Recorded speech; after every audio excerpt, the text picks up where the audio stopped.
She's nobody. She used to be my wife. Adrian Calloway said it loud enough for the table next to him to hear, smirking, squeezing Brianna's hand, not even bothering to lower his voice.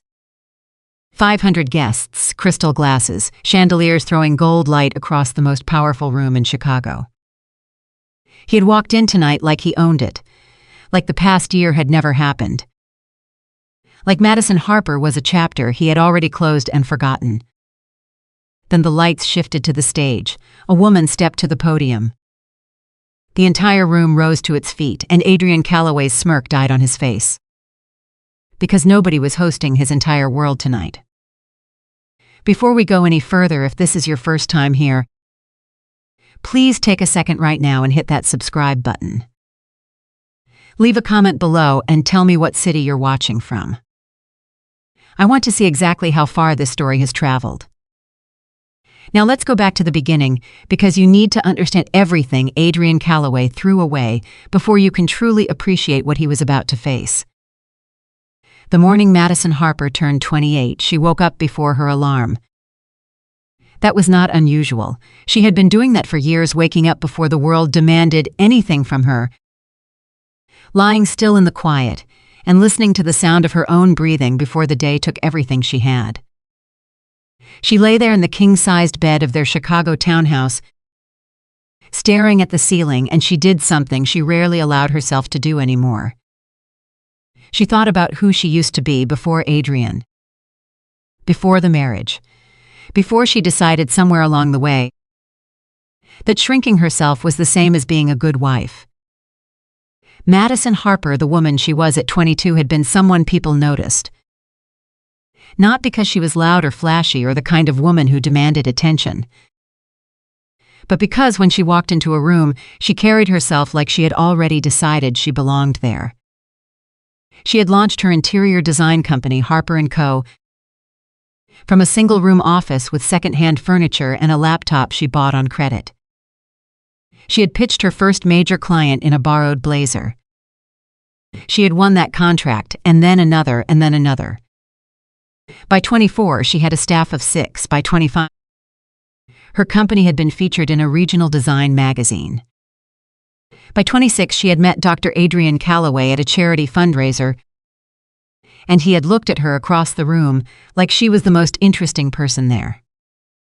She remembered thinking, this is what love is supposed to feel like. She did not know yet that what Adrian was really looking at was potential. Not her potential, his own reflected back at him through her. But that morning, the morning of her 28th birthday, Madison lay in bed and decided to do something she had been putting off for too long. She was going to test her marriage, not in the way people expect. No traps, no dramatic confrontations. She simply decided that she was going to stop making herself available in all the ways she had been quietly, invisibly available, and she was going to see what happened. She wanted to know one thing: did Adrian love her? Or did he love what she did for him? She did not have to wait long to find out. 3 weeks after her birthday, Adrian called her from what he claimed was the hospital. She was at O'Hare International Airport, standing at the arrival gate with a carry-on bag at her feet, waiting for her sister Renee, who was flying in from Atlanta for a long weekend visit. It was early evening, the terminal was busy, families reuniting, business travelers moving fast, a general low roar of 1,000 conversations happening all at once. Her phone buzzed. Adrian's name on the screen. She answered. "Hey," she said, "I'm at the airport. Renee's flight lands in 20 minutes, Madison." His voice had that particular quality she had come to recognize: tired, pressured, already slightly apologetic before he said the thing he was calling to say. "I'm so sorry, they just pulled me into an emergency surgery. Patient came in critical. I'm going to be here all night." She was quiet for a moment. "All night? It's a complex case, multiple injuries. I can't leave." A pause, the sound of what might have been a busy hallway in the background, or might have been anything. "I'm sorry, I know we had dinner plans." "Tell Renee I'm sorry too." "Okay," Madison said, "just okay." Nothing else, because something had shifted in her chest. Not yet suspicion, not yet certainty, just a stillness. The kind that comes when your body knows something your mind hasn't caught up to yet. She hung up. She picked up her bag. She walked toward the upper-level glass walkway that ran above the departure terminal, the one that gave a wide view down to the check-in counters and the seating areas near the security gates. She stopped, she looked down, and there was her husband. 20 feet below her, maybe less, he was not in scrubs. He was not rushing anywhere. He was not on a phone call with a critical patient. He was wearing the charcoal gray jacket she had bought him for Christmas, the one he said he was saving for special occasions, and he was standing beside a rolling suitcase, laughing at something the woman next to him had just said. The woman was young, early 20s maybe. She was beautiful in the specific, polished way that came from knowing exactly how to present yourself, the kind of beauty that looked effortless but wasn't. She had long dark hair, a red coat, a carry-on bag that matched her suitcase. They were going somewhere together. Madison watched Adrian reach down and pick up the woman's carry-on bag without being asked. The way he used to do that for her, that automatic, easy gesture of a man who is comfortable with someone, a man who has done this before, a man who is not embarrassed to be seen. And then he kissed her, not a peck, not a quick, polite brush. He kissed her the way people kiss when they have been waiting to, and when they are not worried about who might be watching. Madison's hand found the glass railing in front of her. She did not scream, she did not move. She stood there and she breathed, very slowly and very carefully, the way she had taught herself to breathe when things fell apart, because in her life, things had fallen apart before, and she had learned that the first 60 seconds of any disaster were the ones that mattered most. What you did in those 60 seconds told you who you really were. She looked at her husband kissing another woman in a public airport while she stood 20 feet above them wearing her wedding ring. And she decided in those 60 seconds exactly who she was going to be. She took out her phone, she opened her camera, she documented everything. Then she turned around, walked back to the arrival gate, picked up her sister, and took her to dinner. She did not say a word about what she had seen. Not yet. Renee knew something was wrong within 45 minutes. They were sitting in a corner booth at a restaurant near Wacker Drive, the kind of place with low lighting and bread that arrived warm. And Renee had been talking about her job in her apartment and a man she was sort of seeing. And she stopped mid-sentence and looked at her sister. Madison, I'm listening. You haven't touched your food. I'm not very hungry. Renee put down her fork. She was 31, 3 years older than Madison, and she had always been the kind of person who could read a room before anyone else in it had registered that something was off. It was both a gift and a burden, and right now it was focused entirely on her sister. Where's Adrian? Renee asked. Emergency surgery, Madison said. Her voice was perfectly calm, perfectly even. The way a person's voice gets when they are holding something enormous inside, and they know that if they let even a crack of light through, the whole wall comes down. Renee looked at her for a long moment. Did something happen? Madison looked up, and for just a second, just one, something moved across her face. A flicker of something raw and real and terrible. We'll talk about it later, she said quietly. Tell me more about Michael. Renee hesitated, then, because she loved her sister and understood that some doors only open when the person inside is ready, she picked up her fork and kept talking. But she watched Madison all night. And later, when they were back at the townhouse and Adrian had not come home, and it was almost midnight, Renee sat on the edge of Madison's bed and waited. Madison sat at her vanity. She looked at herself in the mirror for a long time. I saw him at the airport, she said. Renee did not move. He was with someone, a woman. They were leaving together. Madison picked up a small bottle of moisturizer and set it back down without opening it. He kissed her. Madison's while I was standing 20 feet above him and told me he was in surgery. The room was very quiet. Did he see you? No. What are you going to do? Madison looked at her own reflection. She looked at the woman in the mirror, the woman who had been called lucky for years, who had been called too much or not enough, depending on who was doing the measuring, who had spent a decade building a life with a man who apparently had been constructing an entirely different one alongside it. "I'm going to find out exactly how long this has been going on," she said. And then, Madison finally looked away from the mirror and turned to face her sister. "And then I'm going to make a decision." Her voice did not shake. That was the moment Renee understood something important. Her little sister was not broken. She was already deciding. What Madison discovered over the following 5 days was both worse and more clarifying than she expected. She moved carefully, methodically, the way she approached any major project with research. With documentation, with a clear understanding that emotion was something to be felt privately and acted on strategically. She hired a private investigator, not the dramatic kind from movies. A woman, actually, practical, efficient, former law enforcement, now running a small firm that specialized in domestic cases. Her name was Carol Hutchins, and she had the kind of face that gave away nothing and the kind of eyes that noticed everything.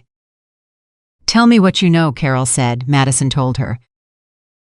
Carol told her what she would need. "I already have some of it," Madison said. And she showed Carol the photographs from the airport. Carol looked at them, looked at Madison. "How long do you want me to take?" "A week," Madison said. "But I need as much as you can get. Not just now, I need to know how far back this goes." Carol nodded. She did not express sympathy or judgment. That was why Madison had chosen her. "One more thing," Madison said as she stood to leave. "My name doesn't appear in anything you file, not yet." "Understood." "And Carol, yes? I'm not trying to catch him. I already have. I just need to know the full picture before I act." While Carol worked, Madison did something she hadn't done in 3 years. She called her business partner. His name was Daniel Park. Korean-American, 42, brilliant with numbers, in a way that Madison was brilliant with space and color, and the way rooms felt when you stood inside them. They had met in the early days of Harper & Co., when Daniel was working as a financial consultant and had come in to help her with her books. He had taken one look at her client roster and her profit margin and said, very directly, "You are undercharging by approximately 40% and turning away money you don't even know exists." She had liked him immediately. Over the years, as Madison had shifted more of her attention to supporting Adrian attending hospital events, managing their social life, making sure Adrian always had what he needed to maintain his image, Daniel had quietly kept Harper not just alive but growing. He had expanded the client roster. He had brought in investors. He had protected her stake in the company she built, so that when she was ready to come back to it, if she was ever ready, there would be something to come back to. He answered on the second ring. "Madison," he said. "It's been a while, I know. You okay?" "I will be." She paused. "I need to know where we stand, the company, all of it. I need real numbers." A brief silence. "Are you coming back?" "I'm thinking about it. Give me 24 hours, Daniel said. "I'll put everything together." When he sent it, she sat with the file for a long time. The numbers were better than she expected. Much better. Harper & Co. had grown in ways she hadn't fully tracked because she had been too busy running Adrian's life to pay attention to her own. Daniel had structured it carefully. Revenue was up. The portfolio was diverse. The company had a reputation in Chicago's design community that she hadn't fully appreciated because she had spent so long making herself small. She was not a dependent wife. She had never been a dependent wife. She had only been playing one. On the 5th day after the airport, Adrian came home. He walked through the front door at 6:15 in the evening, dropped his bag in the entryway the way he always did, as if the bag's final destination was wherever his hands let go of it, and called out her name with the particular casualness of a man who did not expect to be questioned. "Madison, you home?" She was in the kitchen. She had made coffee. Not because she wanted it, because she needed something to do with her hands, something ordinary and grounding, something that would keep her voice steady. "In here," she said. He walked in. He looked the way he always looked after a stretch of time away, slightly tired, slightly loosened, as if the version of himself he wore in the world had relaxed a little in the privacy of home. He smiled when he saw her. Hey, he crossed the kitchen and kissed her on the top of her head. A habit, the kind of kiss that had stopped meaning anything years ago and had become simply a punctuation mark, a period at the end of a greeting. Hi, she said. He opened the refrigerator.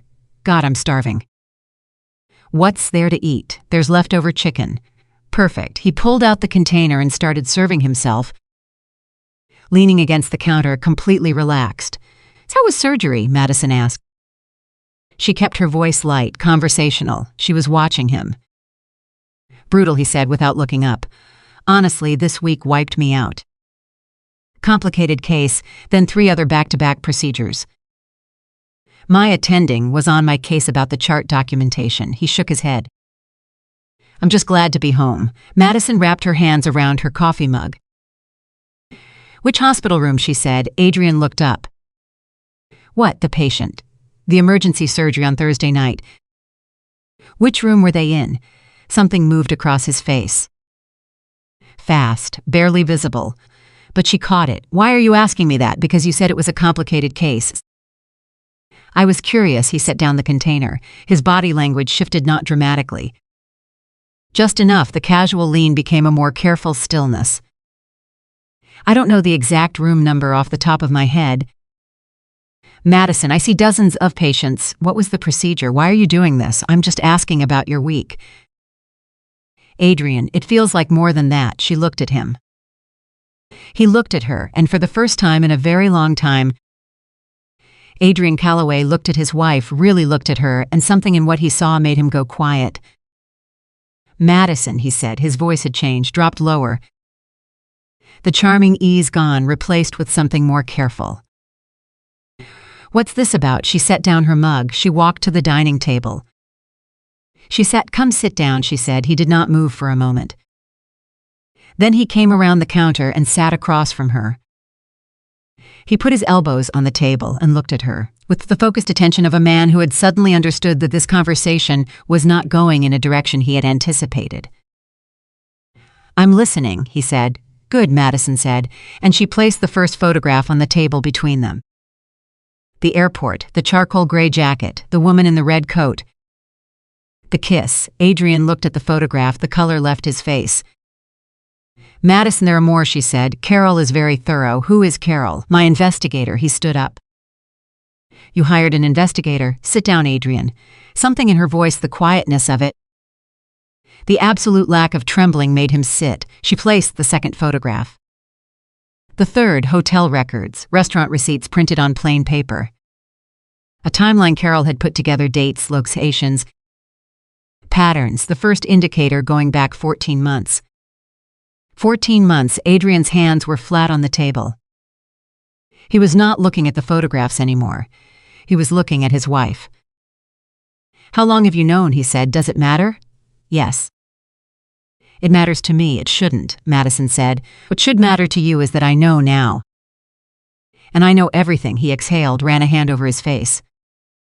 He had the look of a man doing rapid internal calculations. How much damage? What is savable? What is the best possible strategy from here? She had seen that look before. She just hadn't known what it was. It was a mistake, he said. Which part? All of it. Madison, I know how this looks. It looks like Texas.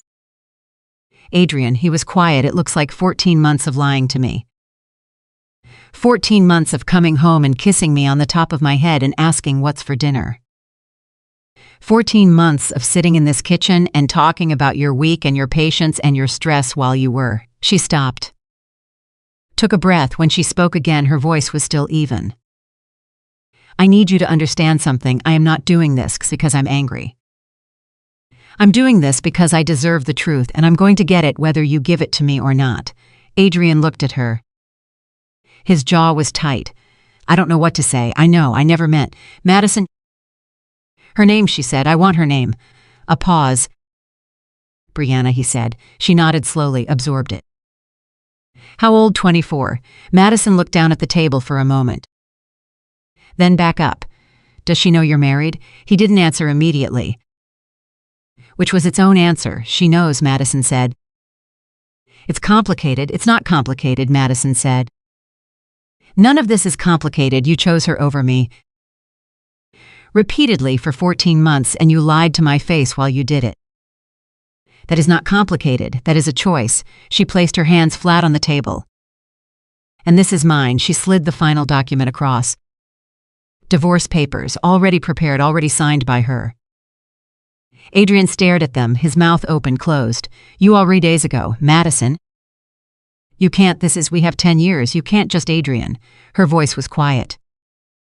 Final, the way a door sounds when it closes completely. I was standing 20 feet above you. I watched you hold her hand. I watched you pick up her bag. I watched you kiss her. She paused. I watched you lie to me while I was still wearing my wedding ring. He was looking at her like he was seeing her for the first time. Maybe he was. I want to fix this, he said, and for a moment she heard something genuine in it, not strategy, not calculation, but a real flash of something frightened and true. I love you. You love what I do for you, she said. There's a difference, and I think part of you has always known that. He stood up. I'm not signing those papers. That's fine, Madison said, calmly picking up her coffee mug and standing. My attorney is very patient. She walked to the sink. She rinsed her mug. She placed it on the drying rack. And then she walked out of the kitchen and up the stairs, leaving Adrian Calloway standing alone in the room where he had spent 10 years eating her food, accepting her care and repaying her with photographs she'd had to collect herself. She did not look back that night. Lying in the guest room with the door locked, Madison stared at the ceiling.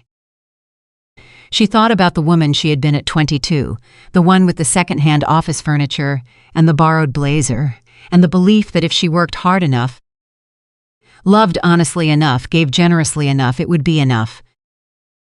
She thought about 10 years. She thought about what she had made herself into for a man who had spent the last 14 months choosing someone else. And then slowly she thought about something else. She thought about Harper & Co. She thought about Daniel's numbers. She thought about the clients she hadn't spoken to in months, the projects she had set aside, the ideas she had filed away in the back of her mind, because there was always something more urgent: Adrian's schedule, Adrian's dinner, Adrian's reputation. She thought about the company she had built, the one still standing, the one waiting for her. She closed her eyes. For the first time in a long time, she was not thinking about how to hold a marriage together. She was thinking about what she was going to build next. And somewhere in the city, in a hotel room she had not known about until Carol handed her a receipt, a 24-year-old named Brianna was lying beside a man who had just destroyed something irreplaceable. Neither of them knew yet what Madison Harper was capable of.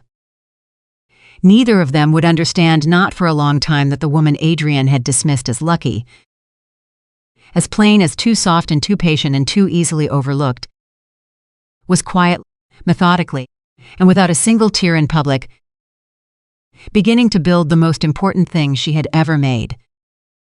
Not a company, not a reputation, a life that was finally, completely, unapologetically her own. Renee called at 11:30. Talk to me, she said. I gave him the papers, Madison said. A long breath on the other end. How did he take it? How do men like Adrian always take it? He said he loves me. He said he wants to fix it. He said, don't do this. And I rinsed my coffee mug and went upstairs. Renee laughed short, surprised, then immediately guilty about it. I'm sorry. That shouldn't be funny. It's a little funny, Madison said. Are you okay? She thought about it, genuinely thought about it. The way she had learned to think about things clearly instead of just answering on reflex. I will be, she said. What do you? Nothing right now. Madison, I mean it. I'm fine. I just need to sit with it for a minute, okay? Her sister's voice was careful. I love you too. She hung up, she lay back. The ceiling was the same ceiling she had stared at for 10 years. She looked at it differently now, not with grief, with plans. What Adrian did not know, what he would not know for several more months, not until the moment it mattered most, was that whilst he was standing in his kitchen staring at divorce papers, Daniel Park was putting together a presentation for a major downtown venue. A charity gala, the most significant fundraising event in Chicago's social calendar. The organizers wanted a design firm to lead the entire aesthetic vision, the space, the decor, the atmosphere that would determine how 500 of the city's most influential people experienced an evening they would remember. They had called Harper & Co. Daniel, in his methodical and efficient way, had declined the first inquiry on Madison's behalf. She had been too busy with Adrian's life to take it on. But when the second inquiry came in, 2 days after Madison called him, he did not decline. He forwarded it directly to her. With a single line, "I think it's time," Madison read the email. She read the event brief, she read the venue details, the guest list scope, the budget, and she typed back, very simply, "Schedule the meeting." She did not know yet that her soon-to-be ex-husband would be in that room. She did not know that he would walk in with Brianna on his arm. She did not know that 500 people would be watching when they came face to face. But even if she had known, even if someone had told her right then exactly what was coming, she would have scheduled the meeting anyway. Because Madison Harper had spent 10 years making herself small. And she was done. She was completely and finally and permanently done.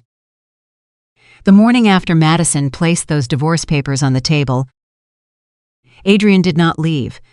That was the first thing Snowstorm when Jen came downstairs at 6:15. His bag was still in the entryway. His keys were still on the hook by the door. She could hear him moving around in the master bedroom above her, slow, deliberate movements, the kind a person makes when they are awake but not ready to face the day. She made coffee. She sat at the kitchen table. She opened her laptop. She had 7 emails from Daniel, 2 from a potential new client, and 1 from her attorney, Patricia Owens, confirming that the paperwork had been officially filed with the county clerk's office at 4:59 the previous afternoon. It was done.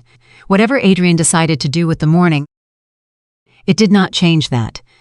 She was reading through Daniel's notes when she heard his footsteps on the stairs. She did not look up. She kept her eyes on the screen, one hand wrapped around her coffee mug, her expression neutral in the way that had taken her years to master, not cold, not distant, just still. The stillness of a woman who had made her decision and was no longer available to be talked out of it. Adrian walked into the kitchen. He had not slept. She could tell by the set of his shoulders, the way he moved without his usual easy confidence. He was wearing the same clothes as the night before. He had not showered. There were lines around his eyes that she had never seen quite that deep before. He stood in the doorway and looked at her. "We need to talk," he said. "I'm listening," she said, still looking at her screen. "Madison," his voice cracked slightly on her name. "Just slightly. Will you please look at me?" She looked up. He crossed the kitchen and sat down across from her, the same chair he had sat in the night before, when the photographs were spread between them and the truth had nowhere left to hide. He put his hands flat on the table. He looked at her like a man who had spent the whole night rehearsing something and was no longer sure any of it was right. "I don't want a divorce," he said. "I know," she said. "Then why are you doing this?" "Because I do," he flinched. "Just slightly. You don't mean that, Adrian." She set her mug down. "I have meant every single thing I have said to you in the last 24 hours. I need you to understand that. I am not performing. I am not negotiating. I am telling you exactly what I feel and exactly what I intend to do. And I need you to hear me clearly. I made a mistake. You made a choice. For 14 months, every single day was a choice. I know." His voice dropped. "I know that, and I am not making excuses. I'm just asking you." "Don't," she said. Quietly, firmly. "Don't ask me to stay. Don't ask me to forgive this right now. Don't sit in that chair and look at me with those eyes and ask me to make this easier for you. That is not something I am willing to do." Adrian stared at her.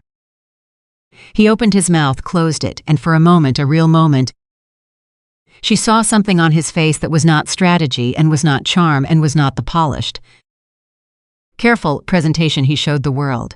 It was something younger and rawer and genuinely scared. I don't know who I am without you, he said. The words landed between them like something dropped from a great height. Madison looked at him for a long time. That, she said softly, is not my problem to solve. She closed her laptop, picked up her coffee, and stood. She walked out of the kitchen. And Adrian Calloway sat alone at the table where his wife used to make herself invisible and finally understood, in a way he had never understood before, that she was the one who had always been holding everything together. Including him, especially him. He just had not known it until now. 2 days later he moved out. He did not go quietly.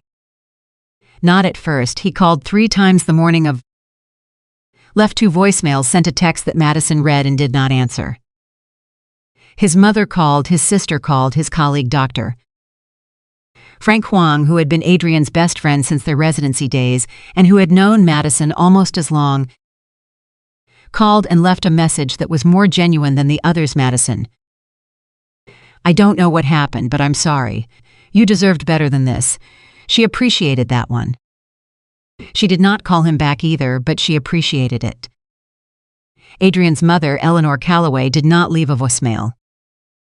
She showed up at 10 in the morning, 3 days after the papers were filed. Eleanor Calloway rang the doorbell of the townhouse where she had been a guest dozens of times and stood on the step with her handbag held in both hands and the particular expression she wore when she was about to say something she had already decided was reasonable. Madison opened the door. Eleanor, she said. We need to talk, Eleanor said. Madison considered this, then she stepped back and let her in. They sat in the living room, Eleanor perched on the edge of the sofa like she was afraid of catching something. She looked around the room at the design choices Madison had made, the careful curation of color and light and texture that made the space feel warm and considered, and she had the look of someone who had never quite given credit where it was due. My son is devastated, Eleanor said. I imagine he is, Madison said. You have to understand, Madison, that men in high-pressure careers sometimes they make mistakes. It doesn't mean, Eleanor, Madison's voice was gentle. Absolutely gentle. I am going to stop you there, not because I am angry at you, but because I want to be honest with you, and I think you deserve honesty even if you're not here to offer me any. She folded her hands in her lap. Your son had an affair for 14 months. He lied to me every day. He stood in an airport and kissed another woman and called me from 20 feet away to tell me he was in surgery. That is not a mistake. That is a sustained, deliberate pattern of deception. And I will not sit in my own living room and listen to it be described as anything less than what it was. Eleanor's mouth tightened. You were never easy, she said. You always had to have the last word. Is that what this looks like to you? The last word. Madison tilted her head. Eleanor, I have not raised my voice once. I have not contacted the media. I have not called every person in your son's professional circle and told them what he did, which I absolutely could. I filed papers through my attorney, and I am handling this privately and with more grace than your son deserves.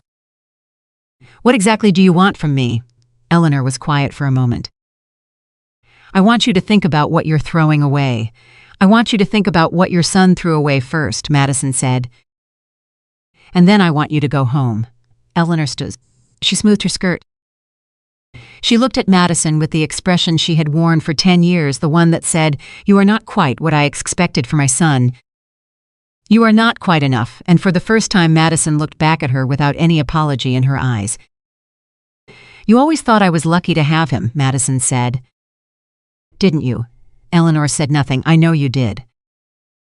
I heard it in every conversation we ever had. The way you talked about Adrian's success and never once mentioned what it cost me to support it. The way you talked about my appearance like it was a flaw I owed your son an apology for. The way you made me feel for 10 years like I was a guest in my own marriage. Madison stood. I was never lucky to have Adrian, Eleanor. Adrian was lucky to have me. He just never figured that out, and honestly, neither did you.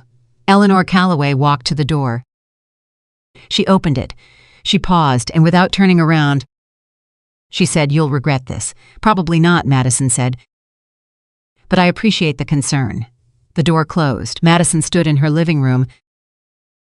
alone in the house she had designed and furnished and filled with warmth for a decade. She breathed, then she picked up her phone and called Daniel. "I'm ready," she said. "Schedule everything." What happened next was not a dramatic transformation. It was not a movie montage. It was something more real and more difficult than that. It was a woman rebuilding the habit of putting herself first, which sounds simple until you realize how thoroughly she had dismantled that habit over 10 years. The first week was hard, not because of Adrian. He had gone to stay in a service department near the hospital. And true to her attorney's guidance, Madison kept all communication through Patricia's office. The silence where his presence used to be was strange, but not devastating. What was hard was the noise inside her own head, the part of her that had spent a decade measuring her value by how well she supported someone else and now had to learn again how to measure it by her own standards. She went back to Harper & Co. on a Tuesday. The office was on the 14th floor of a building on Michigan Avenue. Daniel had moved them there 2 years ago, when the lease on their original space came up and the business could afford it better. Madison had helped pick the space remotely, had approved the design choices, had stayed involved enough to know it was good. But she had not walked through those doors in 8 months. When she did, 3 things happened at once. The receptionist, a young woman named Kezia, who had started 6 months ago and therefore had never met Madison in person, looked up with the polite professional smile she gave every visitor and said, "Good morning, do you have an appointment?" The senior designer, a woman named Gloria who had been with Harper & Co. for 4 years and had worked directly under Madison before Madison stepped back, stood up from her desk across the room and said, "Oh my God." And Daniel walked out of the conference room with a stack of saw Madison, stopped completely, and said finally. Madison laughed. It was the first time she had laughed in a week, and it surprised her the realness of it, the way it came from somewhere genuine. "Hi," she said. "Hi," Daniel said. He walked over and shook her hand, which was such a Daniel thing to do, practical, professional. The warmth in it communicated not through gestures but through the way he held her gaze. "Welcome back. Don't make it a thing," she said. "I'm absolutely making it a thing," Gloria said, coming around from her desk with her arms out. Madison let herself be hugged. It felt like something. It felt like coming back to a part of herself she had quietly missed. "Okay," she said when Gloria let go. "Show me everything. What are we working on? What do we need? Where are we falling behind? And why?" Daniel smiled. Not triumphantly, just with the quiet satisfaction of a man who had been waiting a long time to hear exactly those words. "Conference room," he said. "I've been ready for the conversation for 2 years." The presentation that Daniel had put together was not just financial data. It was a vision, a full articulation of where Harper & Co. could go, had already been moving toward, even without Madison fully at the helm, and what it would take to get there completely. She sat across from him for 3 hours. She asked questions. She pushed back. She challenged numbers and assumptions and projections, and when something did not add up, she said so directly, without softening it the way she used to before she had spent a decade softening everything for Adrian's benefit. At the end of the 3 hours, she sat back in her chair. "The gala," she said. Daniel nodded. "The Grand Meridian event. Annual charity gala, biggest in the city. They've approached us twice. I declined the first time because you weren't available. When they came back last week, I told them we'd give an answer within 10 days. What's the scope? Full aesthetic design. Everything's the space, the atmosphere, the visual identity of the entire evening. 500 guests minimum. Every major name in Chicago business and philanthropy will be in that room." He paused. "If we do this right, it's not just a project, it's a statement." Madison looked at the proposal documents he had placed in front of her. She thought about the word statement. She thought about Adrian Calloway telling her she would regret this. She thought about Adrian in that airport in her Christmas gift jacket, kissing another woman. She thought about 10 years of making herself small. "Yes," she said. "Yes to the meeting or yes to the project?" "Yes to all of it," she said. "Set it up." What nobody in Madison's professional circle fully understood, yet what even Daniel did not entirely know, was the scale of what she had been quietly building while she was supposedly just a surgeon's wife. In the 3 years before she had stepped back from Harper & Co.'s day-to-day operations, Madison had made a series of private investments, not large ones individually, but careful ones, strategic ones, a small stake in a hospitality group that had since expanded to 4 properties, a shared investment in a commercial real estate fund that had outperformed its projections by 30%, a silent partnership in a design-adjacent tech startup that had been acquired the previous year for a number still made her accountant pause when reviewing her portfolio. Patricia Owens, her divorce attorney, had reviewed all of it during their initial consultation. "I want to make sure you understand," Patricia had said, looking over the documents Madison had brought, "that none of this is marital property.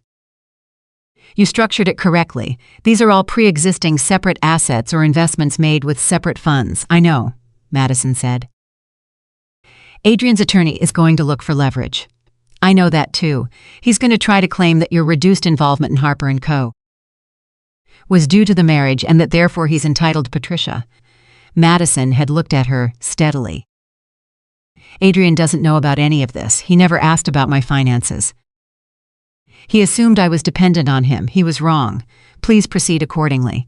Patricia had looked at her client for a long moment.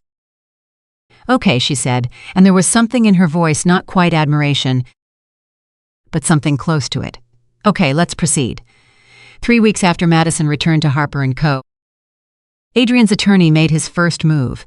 It was exactly what Patricia had predicted, a claim that the separation would entitle Adrian to a share of Harper & Co.'s growth during the marriage, on the grounds that Madison's involvement had been funded by their shared household stability.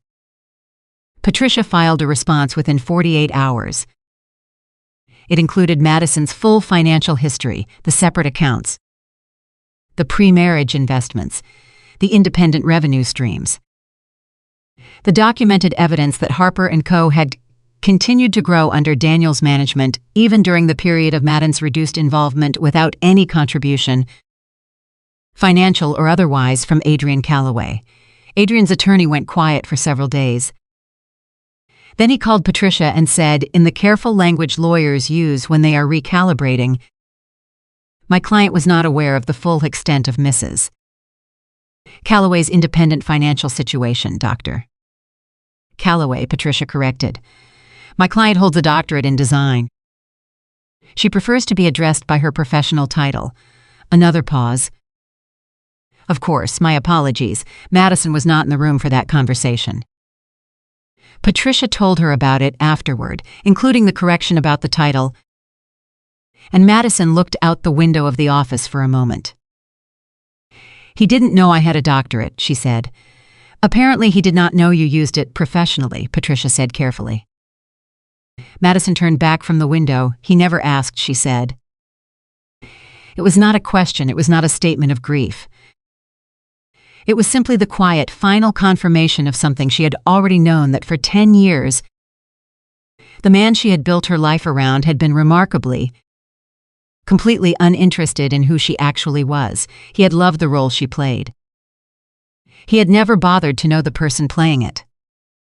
The gala planning began on a Thursday morning in a meeting room at the Grand Meridian, a hotel so deliberately grand that even the air inside felt like it was performing. Madison walked in with Daniel and Gloria and a junior designer named Marcus, who was 26 and slightly terrified of Madison in the specific way that very talented young people are, sometimes terrified of people whose standard is very high. The event coordinator was a woman named Stephanie Park, no relation to Daniel, who was efficient and warm and very clearly relieved that Harper & Co. had agreed to take the project.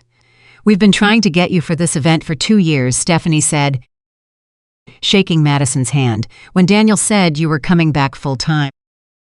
I sent the inquiry the same day. I appreciate that," Madison said. "Tell me what the vision is, not what's been done before. What you actually want this year to feel like." Stephanie blinked. "Most firms start with the budget. We'll get there. Vision first. What do you want people to feel when they walk into that room?" Stephanie thought about it. actually thought about it, in the way people do, when they are being asked a question they expected to give a practiced answer to, and are instead being invited to say something true. I want them to feel like they've walked into something they've never seen before, she said. I want them to come in expecting the same gala they've been to for 20 years, and I want them to stop in the doorway and just stop. Madison looked at her for a moment. Good, she said. That's exactly what we're going to give them. The planning took 6 weeks. 6 weeks of decisions and revisions and material sorting and lighting consultations, and the particular chaos of coordinating a large-scale design project with a fixed date and no flexibility. Madison worked longer hours than she had in years. She came in early and stayed late and answered emails at 10 at night and was back at her desk by 7 the next morning. She did not think about Adrian much. That surprised her. She had expected the divorce, the ongoing grinding process of it, to occupy more space in her daily life. But it turned out that when you were genuinely engaged in work that required everything you had, there was simply less room for grief. It did not mean the grief was not there. It sat in the background, present and real, surfacing mostly at night when the apartment was quiet, and she was brushing her teeth and she caught herself reaching for her phone to tell someone about her day and realizing she did not have that person anymore. But in the daylight, in the office, in the rooms she was transforming, and the project she was building, she was simply too alive to grieve, Renee noticed. You look different, she said on one of their weekly video calls. Different how? Like yourself, Renee said. You look like you again. Madison thought about. I think I might be, she said. The first twist in the gala project came at week 4. It came in the form of a guest list update that Stephanie forwarded without commentary. The kind of routine logistical document that gets sent between teams without anyone thinking much about it. Madison was reviewing it with Marcus when her eyes landed on a name. Dr. Adrian Calloway, +1. She stared at the name for exactly 3 seconds. Then she handed the document back to Marcus and said, Flag this for Stephanie. I want a full confirmed attendee list by end of week. Marcus, who knew nothing about any of it, said, Sure, of course, and made a note. Madison went back to reviewing the lighting schematics. She did not mention it to Daniel until that evening, when they were the last 2 people left in the office. He's on the guest list, she said. Daniel looked up from his laptop. What, he's coming to the gala? He RSVP'd for 2. Daniel was quiet for a moment. His expression was controlled, but she knew him well enough to read what was underneath it. Do you want me to have him removed? He said. No, she said. Madison, he doesn't get removed. This is a public charity event, and he has every right to attend. She looked at Daniel steadily. But I want to know something. What? How long has he been a donor to this organization? Daniel looked at her. I think, she said quietly, that I would like to know whether he started donating to this charity before or after I took this project. Daniel pulled up the charity's public donor records on his screen. He scrolled. He found the name. He looked at Madison. 6 weeks ago, he said. First donation. 6 weeks ago, which was exactly when the news of Madison's involvement with the gala had started circulating in Chicago's design and philanthropic community. Which meant Adrian had known. He had known she was going to be there. And he had RSVP'd anyway. With a +1, Madison stood at the window. She looked at the city. She thought about a man who had spent 14 months lying to her face in their kitchen, who had called her from 20 feet away and told her he was in surgery, who had shown up at her house the morning after she served him divorce papers and told her he did not know who he was without her. She thought about what kind of man does that, and then she thought about what kind of woman she was. Leave it, she said. Leave it. Leave him on the list. Leave everything exactly as it is. She turned from the window. If Adrian Calloway wants to walk into that room, let him walk into it. Let him bring whoever he wants. Daniel watched her face. Okay, he said carefully. And Daniel? She picked up her bag. I want the design for this event to be the best work we have ever done. I want it to be undeniable. I want every single person in that room, every journalist, Every philanthropist, every board member, every couple who has attended this gala for 20 years. I want every single one of them to walk out knowing exactly who Harper and Co. Isn't Adrian? She stopped at the door. He'll figure it out, she said.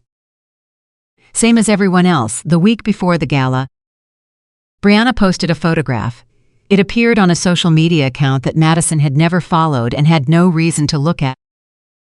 But Gloria saw it. Gloria saw and brought it to Madison with the particular expression of someone delivering news was not sure. I'm not trying to make this worse, Gloria said, but I thought you should know. It was a photograph of Brianna in a new dress. A beautiful dress, red, expensive, the kind of dress that announces itself. The caption said simply, "Can't wait for Saturday." Saturday was the gala. Madison looked at the photo for a long moment. She handed the phone back to Gloria. She has good taste in dresses, Madison said. Gloria stared at her. That's all you're going to say? What would you like me to say? I don't know. Something, anything. You're a human being, Madison. Madison looked at her. And for just a moment, a real human moment, the composure shifted slightly, not cracking. Not breaking, but acknowledging the weight of what was underneath it. I know, she said quietly. I know she's going to walk into my event on his arm in a dress she probably bought last dusk. I know he told her they were going to some charity gala and didn't mention that his ex-wife designed every inch of the room they'd be standing in. I know exactly what Saturday is going to look like. She paused. And I'm going to do my job. I am going to stand at that podium and I am going to be so completely, undeniably good at what I do that no one in that room will be thinking about Adrian Calloway or who he brought with him. They will be thinking about what I built. Gloria was quiet. Okay, she said finally. Okay, you're right. And Gloria? Yeah, my dress is better than hers. Gloria laughed. And this time Madison laughed too, and it was the kind of laughter that only comes when two women who understand something true about the world share it at exactly the right moment. Saturday came. It came the way significant days always do, preceded by the ordinary business of waking up and making coffee and checking emails, and all the small, unremarkable things that make up a morning, so that by the time the actual event begins, you have almost forgotten to be nervous. Almost. Madison was at the Grand Meridian by 2 in the afternoon for final setup and a walkthrough with Stephanie. She moved through the space with the particular focus of a person who has planned for every contingency, but knows that a room does not truly exist until people are inside it. At 6 o'clock, guests began to arrive. At 6:45, Madison was standing near the entrance to the main hall, speaking with a city council member about a public design initiative he was involved in, when she felt the room shift. Not dramatically, not with any announcement. Just the way a room shifts when something changes in the energy of it. She looked up. Adrian had arrived. He was at the entrance. Across the room in a tuxedo she did not recognize, new, purchased specifically for this, she guessed, with Brianna beside him in the red dress, which was, Madison admitted privately, genuinely beautiful. They were smiling. They had the loosened, slightly self-conscious ease of a couple who had discussed this evening carefully, who had planned what they would say and how they would carry themselves, who had decided in advance to act like this was simply a night out and nothing more. Adrian's eyes swept the room. He was looking for her. She could see it in the way his gaze moved, scanning, careful, trying to find her before she found him. He did not find her, because Madison had already turned back to the city council member, entirely composed, and resumed the conversation about public design as if nothing in the room had changed at all. But her pulse was steady, her shoulders were back, and underneath the composure, underneath the stillness she had spent 10 years building and 1 year reclaiming, there was something warm and solid and entirely her own. She was ready for all of it, and at 7:15, when the lights in the Grand Meridian ballroom shifted to the front of the room and the event coordinator stepped to the microphone and said, "Ladies and gentlemen, please welcome the designer and host of tonight's gala, the founder of Harper & Co., Dr. Madison."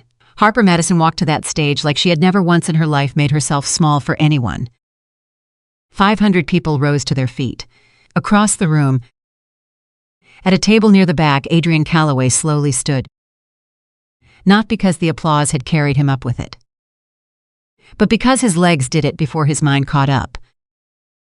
He stood, and he watched the woman he had called lucky, the woman he had overlooked and underestimated and lied to in an airport from 20 feet away, stand at the podium of the most significant room in Chicago and own every single second of it. Brianna looked up at him. "Are you okay?" He did not answer. He could not take his eyes off the stage, Adrian. Her voice sharpened. "Who is that?" He swallowed. "That," he said slowly, "is my ex-wife."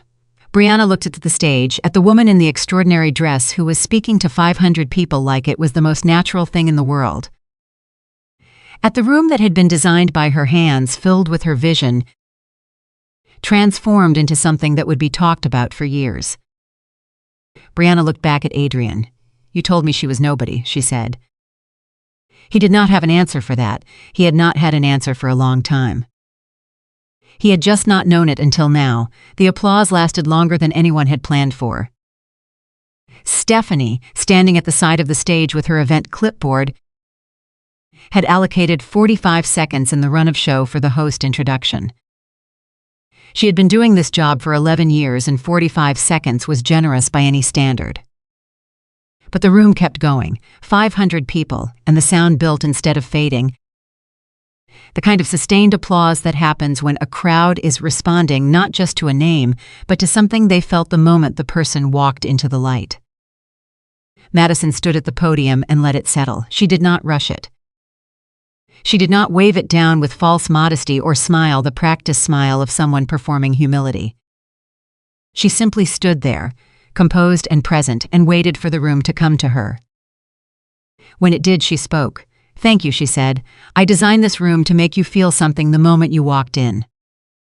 If it worked, I'm glad. If it didn't," she paused, and the corner of her mouth moved, "I'd appreciate you keeping that to yourselves." The room laughed.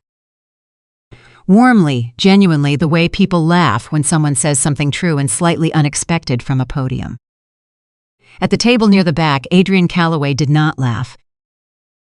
He was still standing. Brianna had her hand on his arm now, fingers tight around his sleeve, and she was looking at him with an expression that had moved well past curiosity into something harder and more searching. "Sit down," she said quietly. "People are going to notice." He sat. But he did not stop watching the stage. Madison spoke for 7 minutes. She talked about the charity, a foundation supporting arts education in Chicago's underfunded public schools, with the specific, detailed knowledge of someone who had done her research and cared about what she found. She talked about design as a form of access, about what it means to grow up in a space that tells you your experience matters.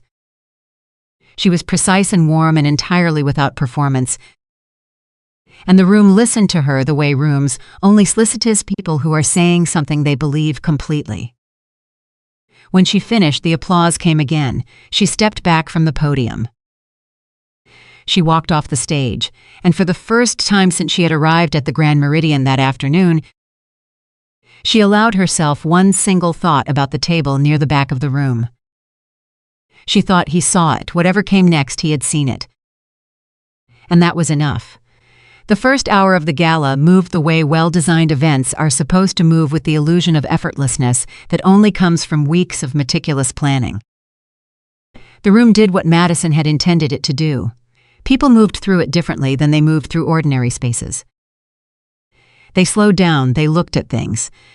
They leaned toward each other and said things like, did you see this? And I've seen it done this way before, and the particular half sentence that designers live for. I don't know what it is, but this room just feels different. It felt different. Stephanie found Madison at 7:45. Near the edge of the room where the lighting shifted from the warm gold of the main space into something cooler and more focused near the silent auction display. "The board chair wants to meet you," Stephanie said, slightly breathless in the way she got when things were going very well, and she had not quite allowed herself to believe it yet. "And I have had 3 separate requests from board members asking who designed this space." "Tell them Harper & Co.," Madison said. And tell them Daniel has cards. Already done, paused. You should know the coverage is starting. 2 journalists from the Tribune and 1 from a design publication I don't recognize. They all want quotes. Schedule them for after dinner, Madison said. I'm not doing interviews while people are still arriving. Of course, Stephanie hesitated. Also, I want to flag something. Madison looked at her. Dr. Calloway, the one on the guest list, he's been asking staff about you. Asking where you are. The pause between Stephanie's sentence and Madison's response was exactly 2 seconds. Thank you for telling me, Madison said. Please let staff know they are not obligated to answer questions about my whereabouts. If Dr. Calloway has something to say to me, he knows how to reach my attorney. Stephanie nodded. Something in her expression said she had put together enough of the story to understand what she was looking at. Even without being told. Understood, she moved away. Madison turned back to the room. She was not going to spend this evening managing Adrian Calloway's access to her. She had stopped doing that the night she found the photographs. But she was aware of him. The way you are aware of weather, not obsessing over it, not changing your plans for it, but knowing which direction it was coming from. He was at the bar now. She could see him from where she stood, talking to a man she did not recognize, a drink in one hand and his posture slightly too careful. The way a person holds themselves when they are trying to look relaxed and are not. Brianna was beside him, one hand on the bar, scanning the room with the bright, slightly guarded attention of someone who has been brought somewhere and is only now beginning to understand the full dimensions of where they are.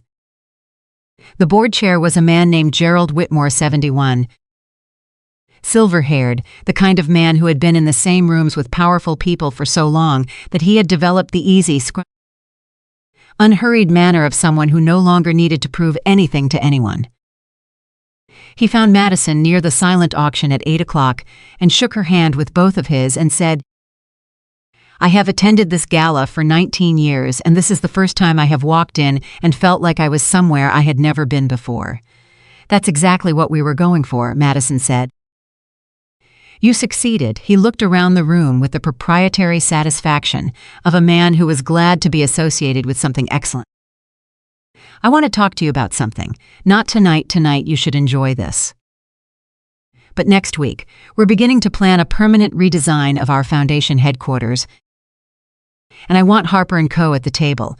Madison looked at him steadily. Send Daniel the details, your Daniel Park, Whitmore said. Good man, very organized. He paused. How long have you been running Harper & Co.? I founded it 6 years ago, she said. And you've been, excuse my directness, somewhat less visible recently. I had the impression you'd stepped back. I had, she said. I'm back now. He studied her for a moment. The particular study of a man who has spent decades reading people and has decided, in the space of a few minutes, what category of person he is dealing with. Good, he said simply. Chicago needs more of this. He moved on. Daniel appeared at Madison's elbow approximately 30 seconds later. He had a way of materializing at key moments that she had long since stopped questioning. Whitmore, he said, foundation headquarters redesign. He'll send you details next week. Daniel exhaled slowly. Okay, we need to talk about capacity. We'll talk tomorrow, she said. Madison, Daniel, she turned to look at him. Tonight is tonight. Tomorrow is tomorrow. Right now I need you to go back to that table near the entrance where I saw his Marcus looking like he might actually combust from stress. And I need you to make sure the auction items are properly lit because the third panel from the left has been slightly off angle since setup, and it's been bothering me for 2 hours. Daniel looked at her. You noticed that 2 hours ago and didn't fix it? I was busy, she said. Go fix it. He went, and Madison turned and found Adrian Calloway standing 4 feet away from her. He had come up while she was talking to Daniel. She did not know how long he had been standing there. Long enough, probably, long enough to have heard at least part of what she said. Long enough to have gotten close without her noticing, which was something she noted and filed away because it told her something about how much she had already stopped tracking him. He looked different up close than he had looked from across the room. The tuxedo was good. She had always known he cleaned up well. It was one of the things that had drawn her to him in the first place. But there was something around his eyes that the distance had smoothed over and the proximity revealed. A tiredness, a kind of stunned quality, as if the evening had already delivered several things he was not prepared for and was not finished yet. "Madison," he said, and her voice was even, not cold. Not warm. Perfectly, deliberately neutral, the tone of someone speaking to an acquaintance they have no particular feeling about. He stopped. "This room. It's incredible. Thank you. I mean it. I've been to this gala before. It's completely different. It's the best it's ever looked." "I know," she said. He blinked. She let the silence sit between them for exactly the right amount of time, not long enough to become a confrontation. Not short enough to suggest she was in a hurry. "Can we talk?" he said. "Somewhere quieter. We're talking now, I mean privately." "Madison, I've been trying to reach you for my attorney," she said. "You reach me through Patricia. You know that, I know that." His jaw tightened slightly. "But this isn't about the divorce. I want to say something to you. As a person, not through lawyers." She looked at him for a moment. The room moved around them, 500 people in various stages of conversation and cocktails, and the particular productive social motion of a well-organized charity event, and in the middle of all of it, Madison Harper and Adrian Calloway stood 3 feet apart, and the distance between them was enormous. "You have 2 minutes," she said, "and then I have a job to do." He exhaled. Something in his shoulders shifted, the careful posture loosening into something more real. "I didn't know," he said. Didn't know what specifically, any of this." He gestured at the room, at the stage, at the general extraordinary fact of the evening. "I knew you had the company. I knew you were involved in design. But I didn't, Madison, I didn't know what you were. What you had built, what you were capable of." She looked at him steadily. "You never asked, I know. 10 years, Adrian. You never once sat across from me and asked what I was working on. You never attended a single Harper & Co.'s event. You never read a single piece of press about my work." She kept her voice low, clinical almost, the way you describe a fact rather than an injury. "You knew I had a company the way you knew I had a coffee preference. It was background detail. It was not something you were curious about." "That's not fair." "It's accurate," she said. "There's a difference." He was quiet. "I'm sorry," he said. The words landed simply, no elaboration, no performance. Just 2 words in the voice of a man who has arrived, several months too late, at a full and genuine understanding of something he cannot undo. Madison looked at him, and she felt something, not the thing he was hoping for, not softening or wavering or any motion toward the door he was standing outside, but something honest. The particular complicated grief of looking at someone you loved for a long time and seeing, clearly and without any remaining illusion, exactly who they are. "I know you are," she said. "I believe that you mean that right now." Madison, but Adrian, she took one small step back. Not retreating, establishing. Sorry is not a bridge back. It is just an acknowledgement of the distance. He looked like he wanted to say something else. Several things. She could see them moving behind his eyes, arguments, appeals, the particular desperation of a man who has spent his whole life being able to talk his way through things and is now standing in front of someone who is no longer available to be talked through. "Where is Brianna?" Madison said. He blinked at the shift. "She's at the table. You should go back to her," Madison said. "She came here with you. That matters, even if other things don't." Something crossed his face that she could not entirely name. "You're not angry," he said. It came out almost like an accusation. "How are you not angry?" "I was," she said, "for about a week. And then I went back to work." She moved past him. She did not look back, and across the room, at the table near the back, Brianna watched Adrian walk back toward her with his drink and his careful posture and the particular expression of a man who has just had a conversation that changed something in him. And she thought, not for the first time that evening, but for the first time with real clarity that she did not entirely know what she had walked into tonight. The dinner service began at 8:30. Madison sat at the head table not by choice but by the design of the event, which placed the host at the center of the room in a way that could not be escaped without making a scene. She sat between Gerald Whitmore on her left and a woman named Dr. Carolyn Ossie on her right, a physician and philanthropist who had been supporting the arts education organization for 8 years, and who turned out to be one of those people you meet at events and immediately wish you had met sooner. "You designed this room," Carolyn said, not as a question. "I did," Madison said. "What's your philosophy?" Carolyn asked. "With design, what are you trying to do when you walk into a space?" Madison thought about it for a moment.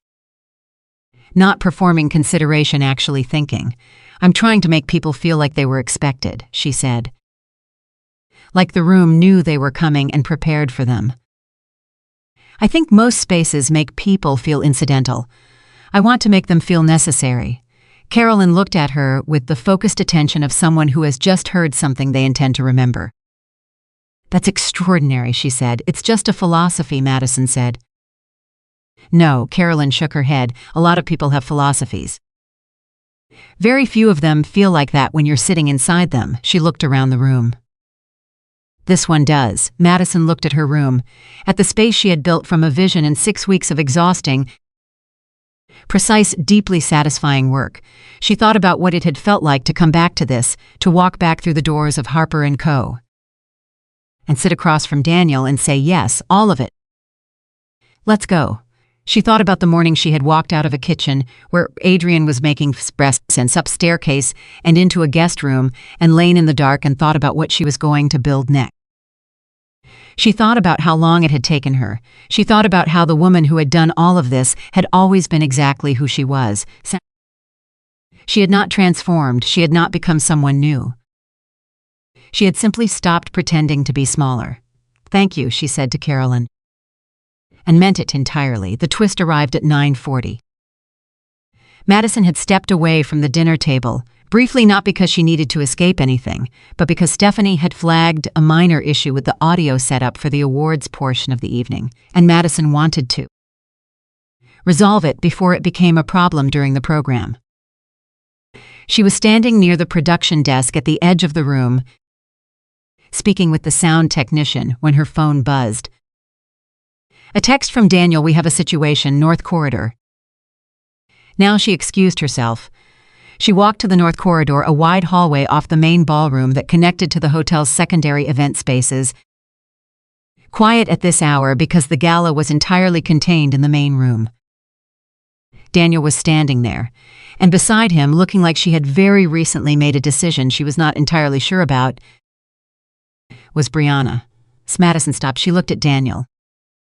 Daniel's expression communicated very efficiently that this was not his idea, and he was simply the person who had intercepted the situation before it became something worse. "She asked to speak with you," he said. "I told her I'd ask." She was persistent. Madison looked at Brianna. She was 24 years old, up close in the quiet of the hallway. She looked younger than she had from across the room, not in a naive way, but in the way of someone who is very young and has recently discovered that they are in the middle of something much more complicated than they understood when they entered it. She was holding her clutch with both hands. Her face was composed, but her eyes were working hard. "I'll give you a minute," Daniel said, and stepped back to a careful distance. Madison looked at Brianna and waited. "I know you don't owe me anything," Brianna said. Her voice was steady, steadier than Madison expected. "I know you have every reason to not do this, but I wanted to talk to you." "Just for a minute." "All right," Madison said. Brianna looked at her. "He told me you were. He said the marriage had been over for years. He said you were separated. He said it was basically done. It just wasn't official yet." Madison said nothing. "I believed him," Brianna said. I'm not saying that to make excuses. I'm saying it because it's true, and because I think you should know that I did not. I didn't set out to be." She stopped, collected herself. "I found out 3 weeks ago that none of that was true." "How did you find out?" Madison said. He told me when the divorce filing started making the rounds. When his colleagues started asking about it, she paused. He told me you had filed, you.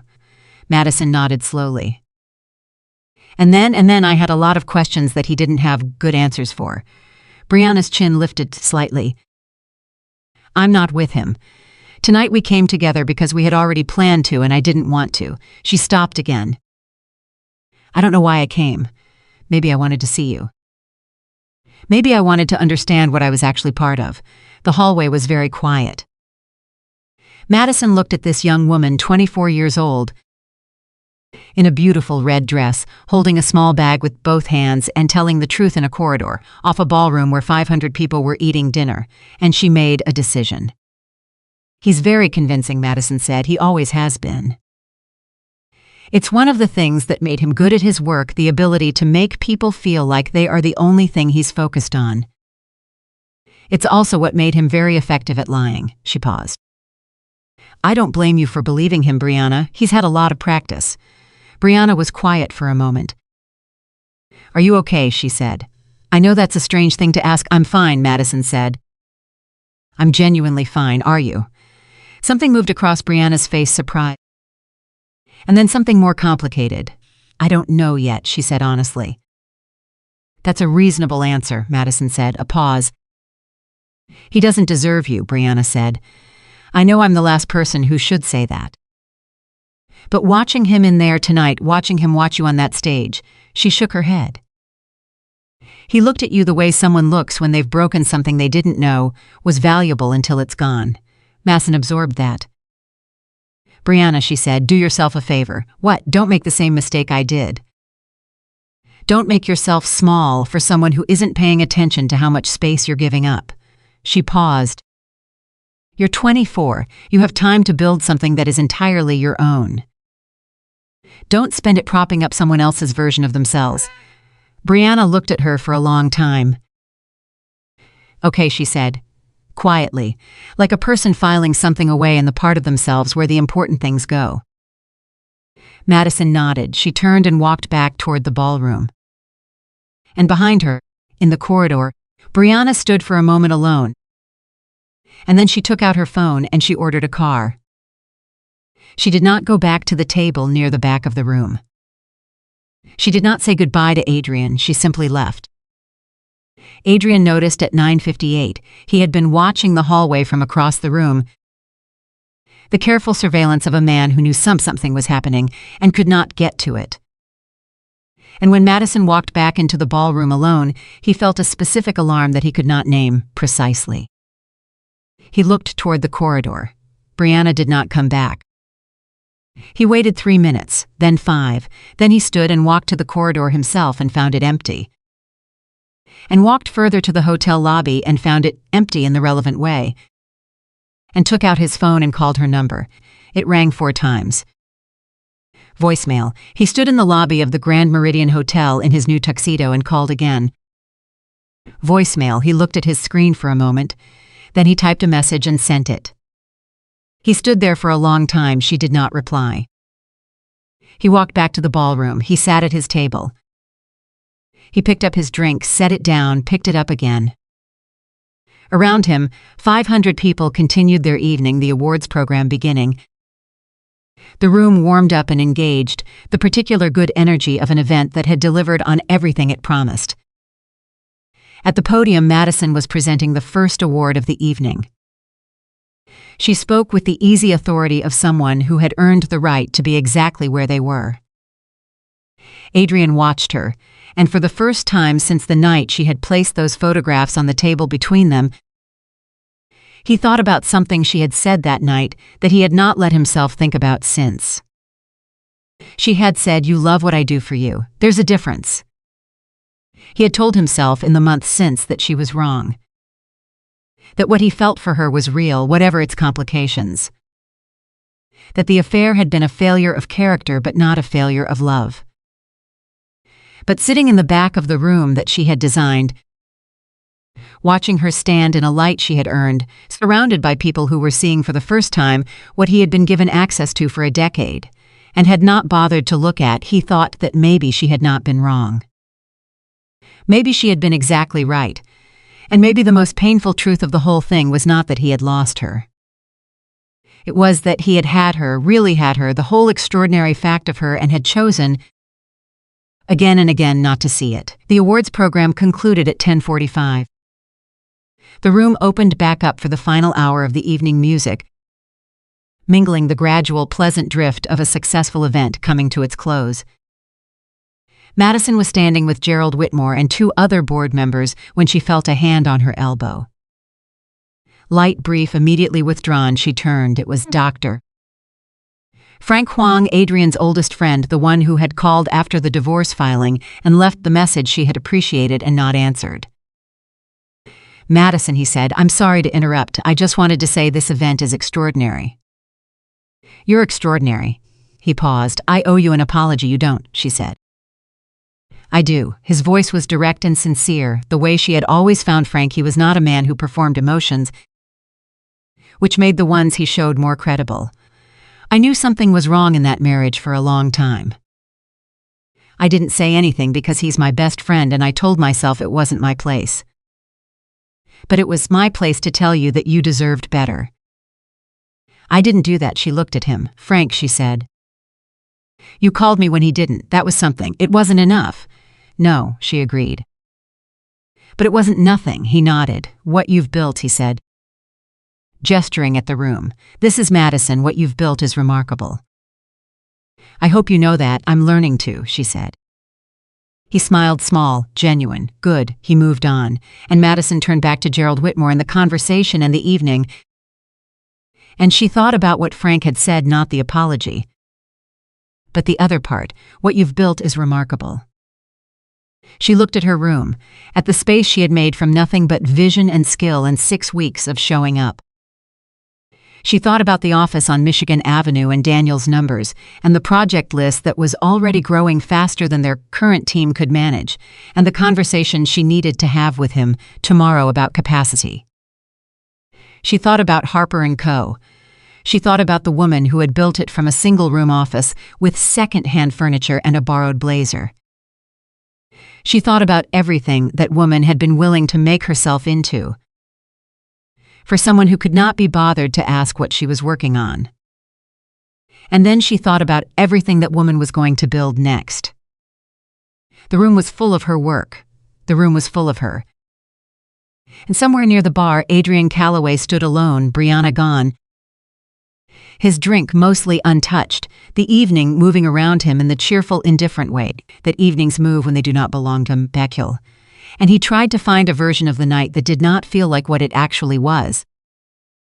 He could not find one, because there was no version of this night that was not exactly what it looked like. He had walked into his ex-wife's gala. He had watched her be brilliant. He had watched her be surrounded. He had watched the woman he called nobody become the most important person in the room. And then he had watched his present leave through a side door because she had spoken to his past for 4 minutes in a corridor and come back changed. He stood alone. The music played. 500 people moved around him. And Madison Harper, on the other side of the room, laughed at something. Gerald Whitmore said, a real laugh, full and unguarded, and did not look back, not once.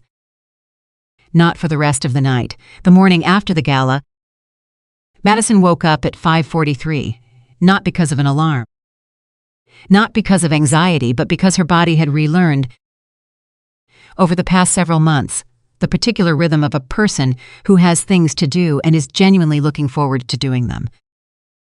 She lay still for exactly 1 minute, a habit she had kept from the worst weeks of the divorce, when those 60 seconds of deliberate stillness were the only thing that kept the day from starting in chaos, and then she got up. She made coffee. She sat at the kitchen table in the apartment she had moved into 3 months after filing the papers, smaller than the townhouse, on the 12th floor of a building on the north side, with windows that caught the early light in a way she had noticed on her first visit and decided immediately was non-negotiable. She opened her laptop. There were 41 new emails. 14 of them were inquiries, not through the Harper & Co. general contact form, direct addressed to her by name. from people who had been at the gala the night before and had woken up that morning still thinking about the room she had built. She read through them slowly, her coffee going slightly cold beside her. 2 were from nonprofit boards looking for design consultations. 1 was from the communications director of a major Chicago corporation asking about their upcoming headquarters renovation. 4 were from individuals' private clients, the kind of work she had done in Harper & Co.'s early days before the company had grown beyond residential scale. And 7 were from journalists or media contacts, 3 of whom she recognized as having been in the room the night before. She forwarded all 14 to Daniel with a single line, "Good morning. We have a capacity problem." His response came back in 4 minutes, which meant he had also been awake since before 6. It said, "I've been saying this for 2 months. Breakfast?" "We need to talk hiring," she typed back, 8 o'clock. The place on Clark. She closed her laptop. She looked at the early light coming through the windows. She thought about 41 emails. She thought about Gerald Whitmore and the foundation headquarters, and Carolyn Ossie and the conversation they'd had about what it means to make people feel expected in a space. She thought about 14 new inquiries from one evening. And then, almost as an afterthought, the way you think about whether you've already moved past, she thought about Adrian standing alone near the bar while the music played and the room moved around him. She thought about it for approximately 30 seconds. Then she picked up her coffee, finished it, and went to get ready for breakfast. Daniel was already at the table when she arrived, his laptop open, a legal pad covered in his precise handwriting beside his coffee cup. He was the kind of person who processed information by writing it by hand first and then transferring it to screens, a habit that Madison had always found oddly reassuring in a world that moved too fast for most people to trust the slow sense of a pen. 14 inquiries, he said before she had fully sat down. "I counted," she said. "We cannot service 14 new clients at our current staffing level. We cannot service 6, he turned the legal pad toward her. "I've been building toward this conversation for 8 months. We need to hire 2 designers minimum, 1 project manager, and we need to talk about a second associate partner role because I cannot continue to be the only person at the administrative level who knows where everything is. Who do you have in mind for the associate partner?" "Gloria." Madison nodded. She had been thinking them's thing. "What's the timeline? If we move on hiring in the next 3 weeks, we can be properly staffed by the new year, which means we can take the Whitmore Foundation project, 2 of the corporate inquiries, and a select number of the private clients without compromising quality on anything. And the others, waitlist. With a personal note from you, people will wait for the firm. They've been waiting for you already. Half these inquiries go back. Who approached us when you stepped back and we had to turn them away. That landed." She looked at the legal pad, at the numbers, at the careful, thorough work of a man who had spent 2 years keeping a door open and was now watching her walk back through it at full stride. "How long have you been building this plan?" she said. He looked at her directly. "Since the day you called me and said you were ready." She was quiet for a moment. "I should have come back sooner," she said. "You came back when you were ready," he said. "That's when it needed to happen." He paused. "I'll be honest with you, Madison, in the 2 years you were largely absent, I wondered sometimes if the company would, if you would ever." He stopped, choosing his words with the care he always brought to conversations that mattered. "I wasn't sure you were going to find your way back to this. I almost didn't," she said. "What changed?" She thought about it. "I stopped letting someone else define what I was worth," she said. "Once I did that, coming back was the obvious thing. It was always the obvious thing, I just couldn't see it from inside." Daniel looked at her for a moment. Then he picked up his pen and turned back to the legal pad. "All right," he said, "let's build something." The coverage from the gala hit on Monday morning. The Tribune ran a feature on the event with a photograph of the room that Madison would later admit privately to Gloria was one of the most beautiful photographs she had ever seen of her own work. The design publication that had sent a journalist a small but influential trade magazine called Interior Index that was widely read by exactly the people whose opinions shaped the industry ran a full piece that afternoon under the headline, Harper & Co. returns, how one designer transformed Chicago's most prestigious gala. By Monday afternoon, the Harper & Co. website had received more traffic in a single day than it typically received in a month. Marcus, who managed their digital presence alongside his design work, sent Madison a screenshot of the analytics with the message, "I think I broke the website." He had not broken the website. The website was fine, but the point stood. Gloria called Madison at 2 in the afternoon. "Have you seen Interior Index?" she said. "I saw it," Madison said. "They called you the most significant design voice to emerge in Chicago in the last decade." Madison. "A decade, I read it, and I need you to be my associate partner. If you want it, Daniel will explain the structure. You'll have final say on residential projects, and I want you overseeing junior staff development." A pause on the other end. "Are you serious? I don't make jokes about job titles." Another pause, longer. "Yes," Gloria said. "Yes, absolutely yes, good. Talk to Daniel this week and we'll formalize it by Friday." She hung up. She looked at the Interior Index piece on her laptop screen for another moment. The most significant design voice to emerge in Chicago in the last decade. She thought about the woman who had sat in a single-room office with second-hand furniture and believed she belonged at the table. She had been right. She had always been right. She had just spent several years letting someone else convince her otherwise. She closed the laptop and went back to work. The first call from Adrian came on Tuesday. Not through Patricia, directly to her cell phone, a number he still had. That she had not changed because changing it had seemed like a concession to drama she was not interested in making. She let it go to voicemail. He left a message. His voice was measured. Careful, the voice of a man who had rehearsed what he was going to say and was trying to deliver it, without sounding like he had rehearsed it.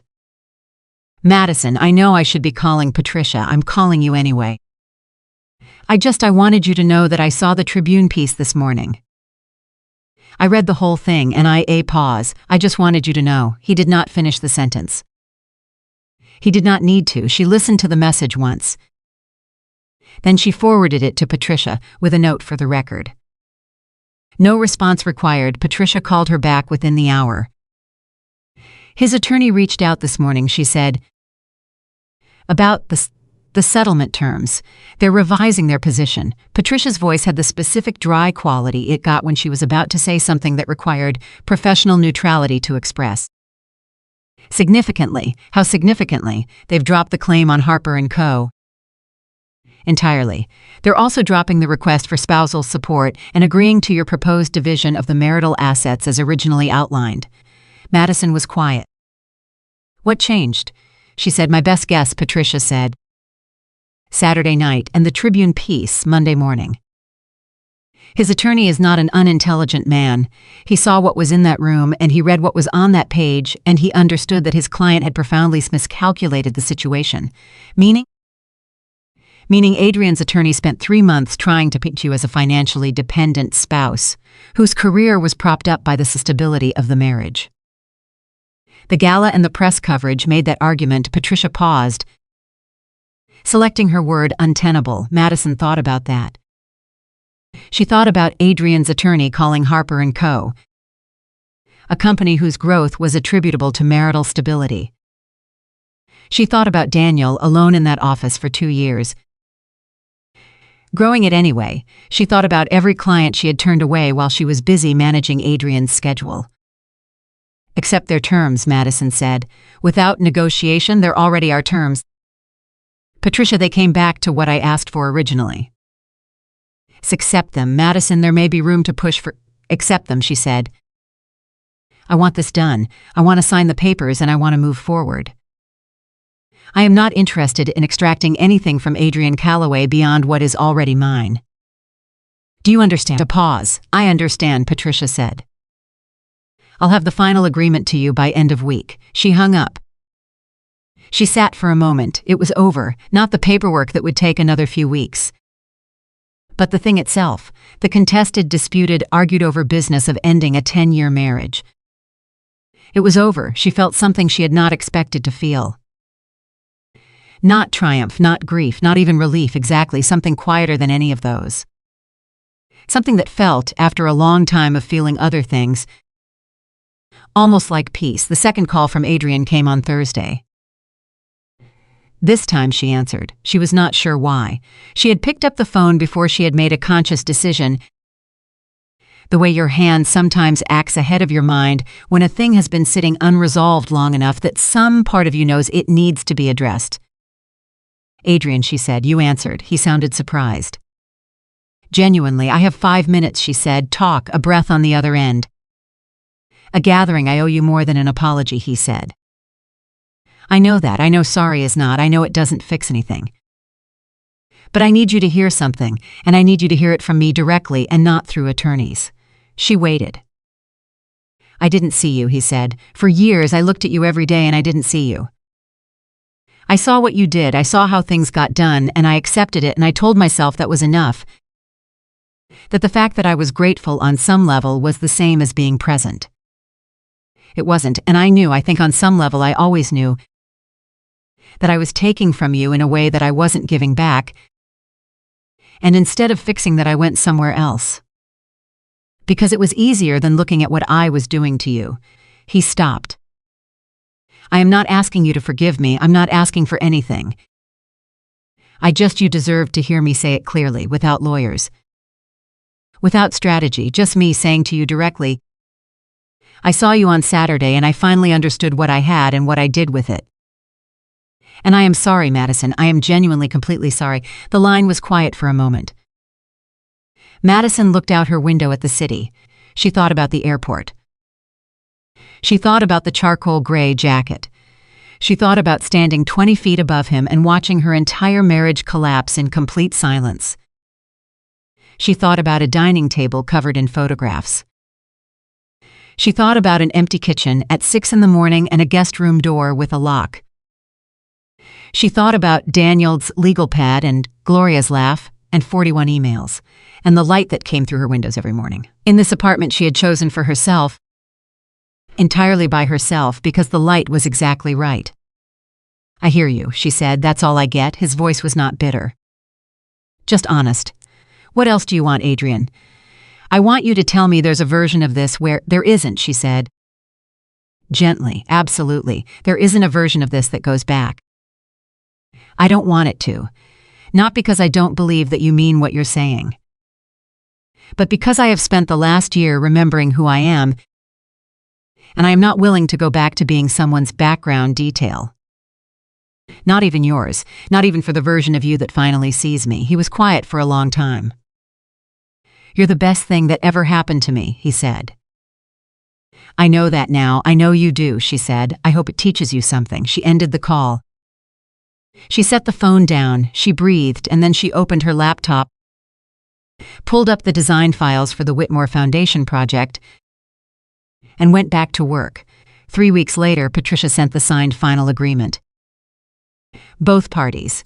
It was done. Smanetta scanned it, sent it back, and then did something she had planned for this specific moment. She texted Renee a single word. Done. Renee's response was immediate. Dinner tonight. My treat, non-negotiable. Madison typed back, the place on Rush Street. Renee, obviously.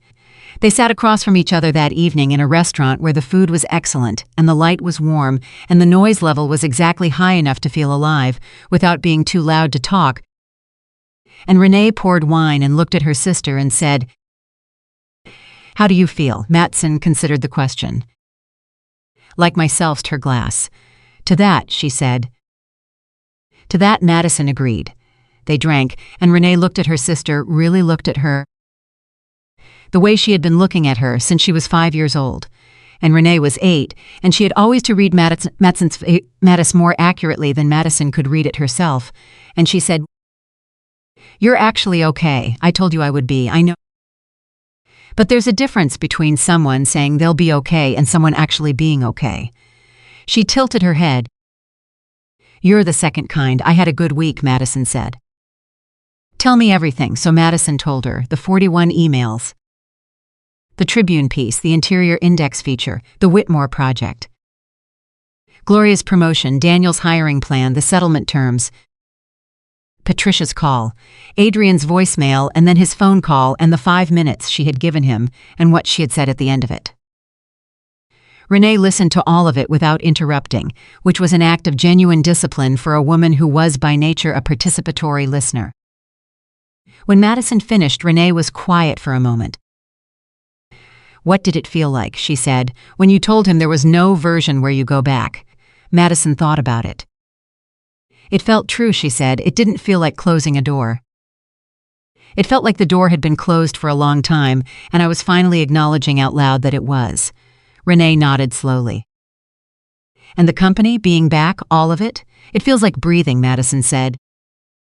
After a long time of not quite getting enough air, Renee smiled. It was the kind of smile that lives in the eyes more than the mouth, the smile of someone who has been worried about another person for a long time and has just received definitive evidence that the worry is over. "Okay," she said. "Now I want to hear about the Whitmore project because that building is hideous and if anyone can fix it, it's you." Madison laughed.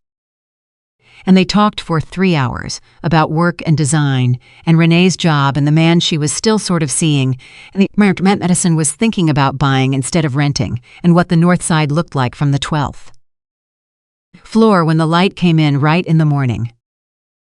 They talked like two people who had time, because they did. The twist that nobody saw coming arrived 6 weeks after the gala, on a Wednesday afternoon in the form of a phone call that Daniel took while Madison was in a client meeting. He knocked on the conference room door at 3:45, which he never did. Daniel's rule was that a meeting in progress was a closed door, and when Madison looked up, he had an expression she had not seen on his face before. Not alarmed exactly.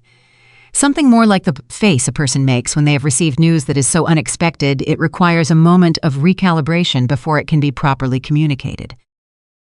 "I'm sorry," he said to the client, a very polished woman named Diana Chen, who was redesigning the executive floors of her company's headquarters. "I need to borrow Madison for 3 minutes." Diana Chen looked at Daniel. "Looked at Madison, of course," she said, in the gracious way of a woman who recognized that something significant was happening. Madison followed Daniel into the hallway. "What is it?" she said. Daniel handed her his phone. On the screen was an email. From a contact she did not immediately recognize, a name she had to read twice before the significance of it registered. The Meridian Design Group. The Meridian Design Group was not a Chicago firm. It was based in New York with satellite offices in London and Hong Kong. It was by any measure one of the most prestigious commercial design firms in the country. It had been founded 40 years ago and had designed corporate headquarters, cultural institutions, and hospitality spaces that were studied in design schools. It was the kind of firm that younger designers referenced when they talked about what they were working toward. The email was addressed to Madison. It said, "We have been following Harper & Co.'s recent work with considerable interest. Most recently, your design for the Grand Meridian Charity Gala in Chicago. We would like to schedule a conversation at your earliest convenience about a potential partnership opportunity.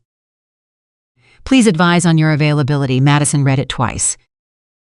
She looked at Daniel. "This is real," she said. "I checked," he said. 3 times. It came from their official domain. I looked up the name. It's their director of strategic. She handed him back his phone. She stood in the hallway for a moment. She thought about a single-room office. Second-hand furniture, a borrowed blazer, a first client pitch that had gone better than she had any right to expect. She thought about 6 years. She thought about everything the last year had cost her and everything it had. In the same motion given back, "Schedule the call," she said. "For when?" "As soon as they're available." Daniel nodded. He turned to go back to his office. Then he stopped. "Madison," he said. She looked at him. "I've been waiting 6 years to be in business with the person you actually are," he said. "I'm glad you showed up." She looked at him for a moment. "So am I," she said. She went back into the conference room. Diana Chen looked up. "Good news or very good news?" she said, reading Madison's face with the accuracy of a perceptive woman. "Very good," Diana Chen smiled. "Good. Now tell me what we're doing with the East Wing, because that space has been making me unhappy for 2 years and I need it fixed." Madison sat down. She opened her portfolio. She went to work. What was happening to Adrian Calloway during those same 6 weeks was a different kind of education. It began the morning after the gala, when he arrived at the hospital for a 7 a.m. shift and found that the evening had preceded him in a way he had not anticipated. Physicians, like all professionals, existed social ecosystems, and a significant charity attended by half of Chicago's medical establishment was the kind of thing that generated the next morning's conversation. 3 different colleagues mentioned the gala before 9 a.m. All 3 mentioned the design. 2 mentioned Madison by name. One, a senior attending named Dr. Patricia Marsh, who had been at the hospital for 20 years, and who had the comfortable authority of someone who no longer worried about what anyone thought of her, looked at Adrian directly and said, "Your ex-wife is extraordinary. That room she built was unlike anything I've seen in 20 years of going to that event." He said, "I know." Dr. Marsh looked at him for a moment with the specific expression of a woman who has seen a great deal of human behavior in hospital corridors and has developed very efficient opinions about it. "Then you should have acted like it," she said, and walked away. He stood in the hallway. He had no response for that. He did not have a response for a lot of things in the weeks that followed. Brianna had not returned any of his calls or messages after the night of the gala. 7 days after, she sent a single text, "I think you already know this isn't working." "I'm sorry, take care of yourself." He stared at that message for a long time. He typed several responses. He deleted all of them. He did not send anything back because she was right. He did already know. He had probably known since the moment he had watched Madison walk onto that stage and felt, with absolute clarity, the full weight of what he had discarded. The apartment he was renting near the hospital was functional in the way that temporary spaces are functional. It had everything a person needed and nothing that made it feel like a place someone actually lived. He had been there for months and the walls were still bare, which was something he had not noticed until one evening he came home late after a long shift and stood in the middle of the living room and looked at the blankness of the walls and thought, Madison would have fixed this in a week. He thought about that a lot. Not in a romantic way, not in the way of a man building fantasies about reconciliation. He had heard her voice on the phone and he knew that door was closed.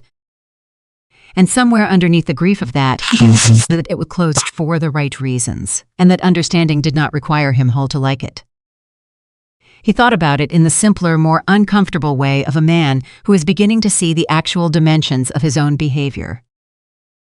He had come home to a beautiful home for 10 years and had not once asked her how she made it that way. He had accepted care and organization and the smooth management of their shared life and had attributed it to circumstance rather than the sustained, deliberate effort of another person. He had stood in an airport and kissed another woman and called his wife from 20 feet away and told her he was in surgery. He had sat across from her at a dining table and seen photographs of his own choices and still tried to explain, to contextualize, to make the thing smaller than it was. He had not truly seen her until 500 people were applauding her in a room she had built with her own hands. He thought about what Dr. Marsh had said. Then you should have acted like it. He sat with for a long time, and slowly, in the way that genuine reckonings happen, not dramatically, not with a single moment of transformation, but in the small, uncomfortable daily accumulation of seeing yourself clearly, Adrian Calloway began to understand the full cost of what he had done. Not the legal cost, not the social cost, the human one. He had been given 10 years of extraordinary love from an extraordinary woman, and he had spent those years looking past her at something he thought he wanted.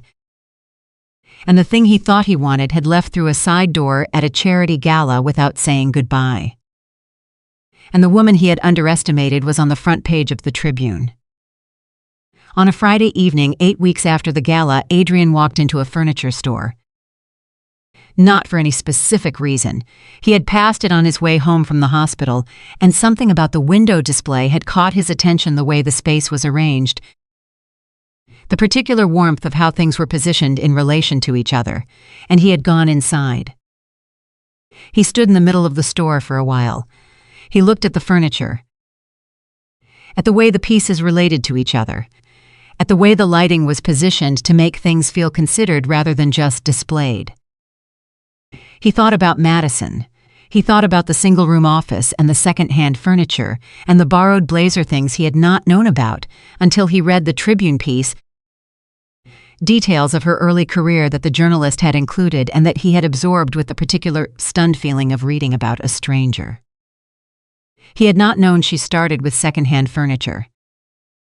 He had not known about the borrowed blazer he had not asked. He stood in the middle of the furniture store and felt, very clearly and without any remaining capacity for self-deception, the full dimension of his failure, not just the affair. The years before it, the decade of looking past someone remarkable and deciding, without ever examining the decision, that what she offered was simply the baseline of his life, rather than a daily extraordinary gift from a person who deserved to be seen. He bought a lamp. It was a small thing, a warm-toned floor lamp, the kind that makes a room feel lived in. He brought it home and put it in the corner of the bare apartment and turned it on. It helped. It was a small help, but it was a start.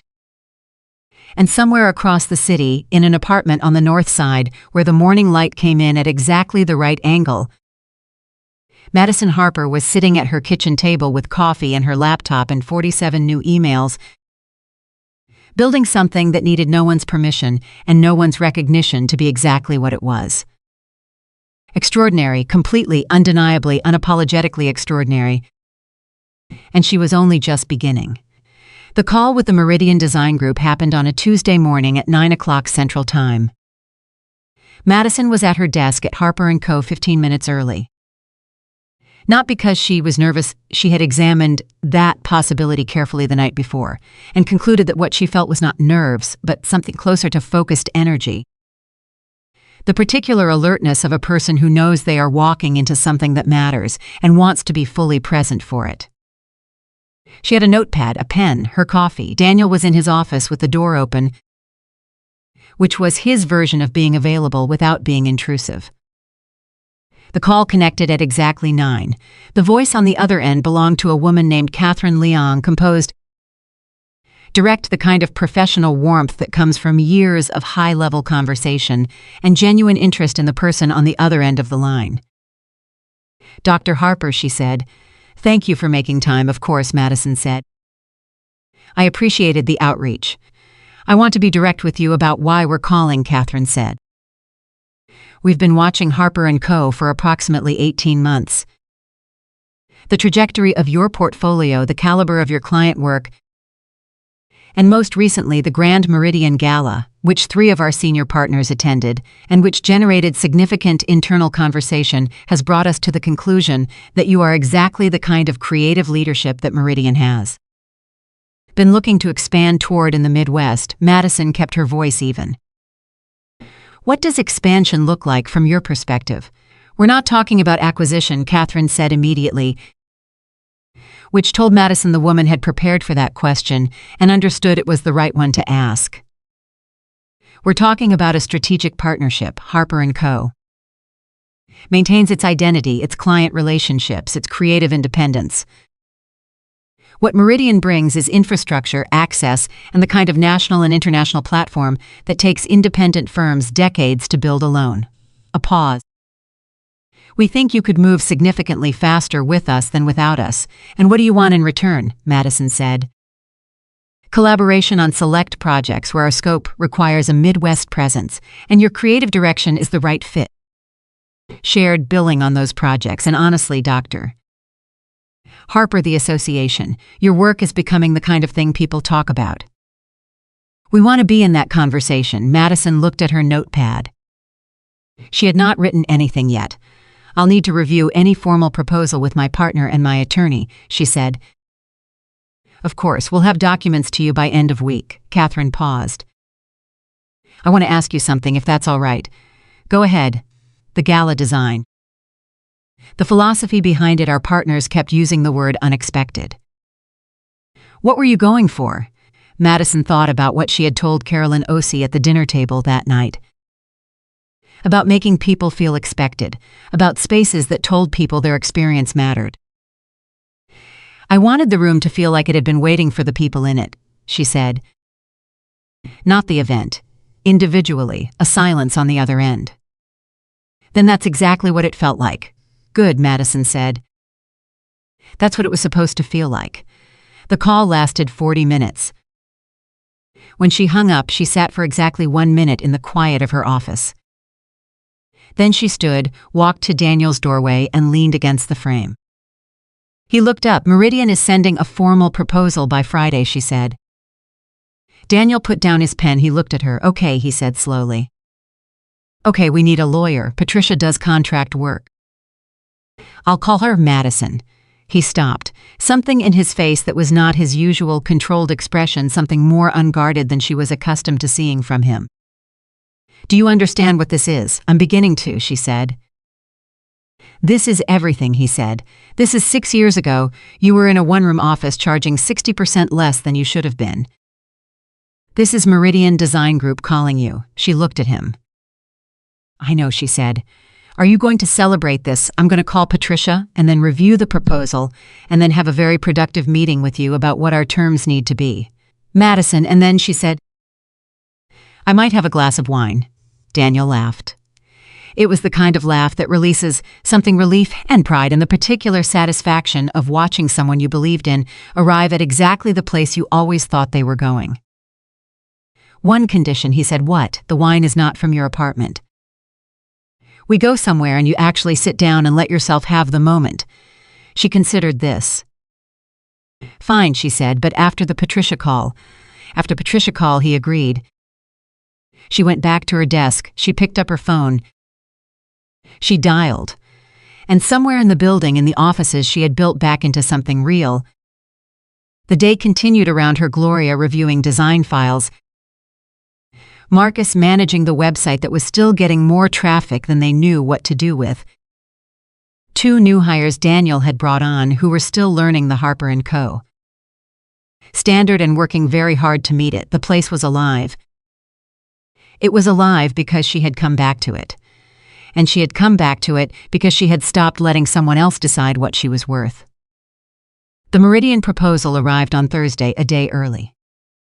Patricia reviewed it over the weekend and called Madison on Monday morning with a list of 17 points, some requiring negotiation, some acceptable as written, 2 that she described as generous to a degree that suggested Meridian wanted this more than their initial tone had indicated.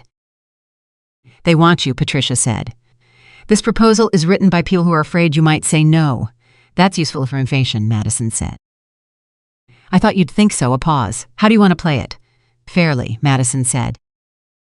I want fair terms, not punishing, not extractive. Fair. I want a partnership that works for both parties because that's the only kind that lasts.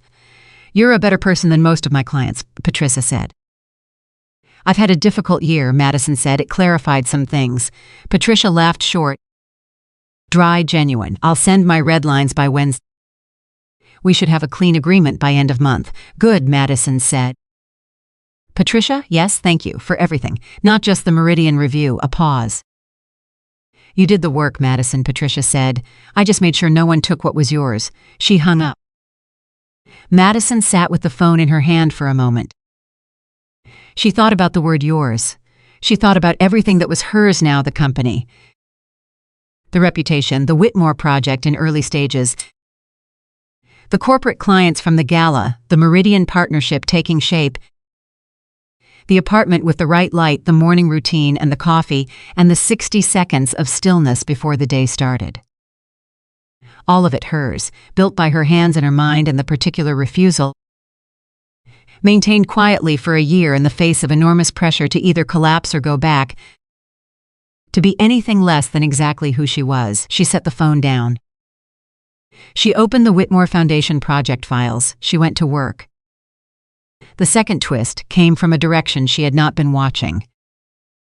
It came from Frank Huang. Frank called on a Wednesday evening in November, 4 months after the gala, when Madison's was at her kitchen table reviewing Meridian contract language with a cup of tea and the particular concentrated focus of someone doing legal reading at the end of a long day.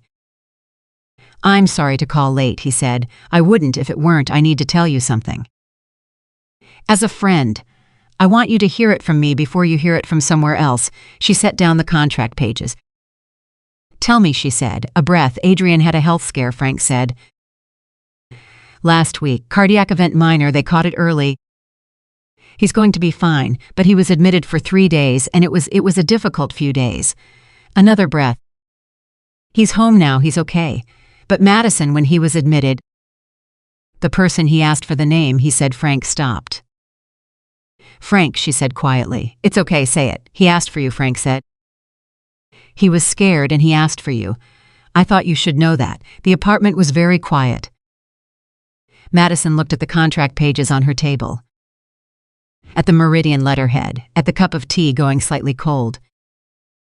She thought about Adrian in a hospital bed, the particular frightening vulnerability of a surgeon in a hospital as a patient, someone who knows exactly what the machines mean and exactly what the numbers indicate.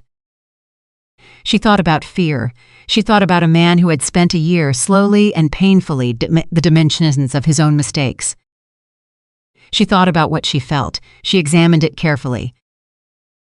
The way she had learned to examine her own feelings, not rushing to interpret them, not forcing them into a shape that was tidier than the truth. She felt something, not love, not in the way that changes decisions, not the pull back toward something she had closed, but something human and real, the specific ache of caring about someone's well-being, even when you no longer want to share your life with them. The acknowledgement that 10 years of love does not disappear entirely. It just transforms into something quieter and less central and no longer defining. She felt that and she sat with it honestly. "Is he at home?" she said. "Yes, he has help. His sister came up from Cincinnati." "Good," she said. "I'm glad he has someone." Madison Frank. Her voice was gentle. "I'm glad he's okay. I genuinely am, but I can't be the person he asks for. Not anymore. That's not about anger. I don't have anger left about this. It's just about what's true. I can't be his person. I haven't been for a long time, and I think on some level he knows that, even if fear makes him reach for old names." Frank was quiet for a moment. "I know," he said. "I know that. I wanted you to know. I'm glad you told me," she said. "And meant it. You're going to be okay," he said. "I mean, clearly you are. The whole city knows that now, but I mean, you're going to be okay." "I already am," she said. After she hung up, she sat for a long time. She thought about a hospital room. She thought about fear and loneliness and the name a person says when they are scared, and the world has narrowed to the most essential things. She hoped Adrian found what he was looking for. She genuinely, quietly, without any remaining bitterness, hoped that. And then she picked up her contract pages and went back to work. 3 days later, she signed the Meridian agreement. Patricia was in the room. Daniel was in the room. Gloria was there because Madison had asked her to be. Because Gloria had been there at the beginning of the return and deserved to be there at this. Madison read the final page of the agreement. She signed her name. Dr. Madison Harper. She set the pen down. She looked at the 3 people in the room with her attorney, her business partner, her associate. 3 people who had shown up for her in different ways and at different moments during the hardest year of her life. "Okay," she said. Gloria made a sound that was somewhere between a laugh and something more emotional that she immediately covered by picking up her coffee cup. Daniel nodded once, his version of the kind of celebration that other people express with louder gestures. Patricia collected the documents with the brisk efficiency of them who had shepherded this process from divorce filing to partnership agreement and was satisfied with how it had resolved. "Congratulations," Patricia said, "both of these." She gestured at the Meridian agreement and, more broadly, at the general fact of where things had arrived. "Both of these are wins, thank you," Madison said. For both, Patricia left first. She had another client meeting across town. Daniel and Gloria stayed for the glass of wine that Daniel had been owed since the Meridian call, and they sat in the conference room of the Harper & Co. offices on Michigan Avenue and drank it and talked about the Whitmore project and the new hires and the spring calendar that was already filling faster than any of them had anticipated. It was the most ordinary, extraordinary afternoon. Just 3 people in an office, doing the work they loved, talking about what came next. Madison looked at the room around her, the office. She had come back to 8 months ago. The office she had walked into with a carry-on bag full of intention and a year of loss and a clarity about who she was that she had not felt in a decade. The room looked different than it had when she walked in. That was not an illusion. She had fixed the lights. She had reorganized the layout. She had put things where they belonged and made the space feel like the people inside it were expected. Same room, different woman. The Whitmore Foundation project launched its public reveal in December, a redesigned headquarters that Gerald Whitmore, at the opening event, described as the first time in 40 years that I have walked into this building and felt proud of the space rather than merely accustomed to it. Madison stood in the back of the room and watched people move through the space. She watched them slow down. She watched them look at things.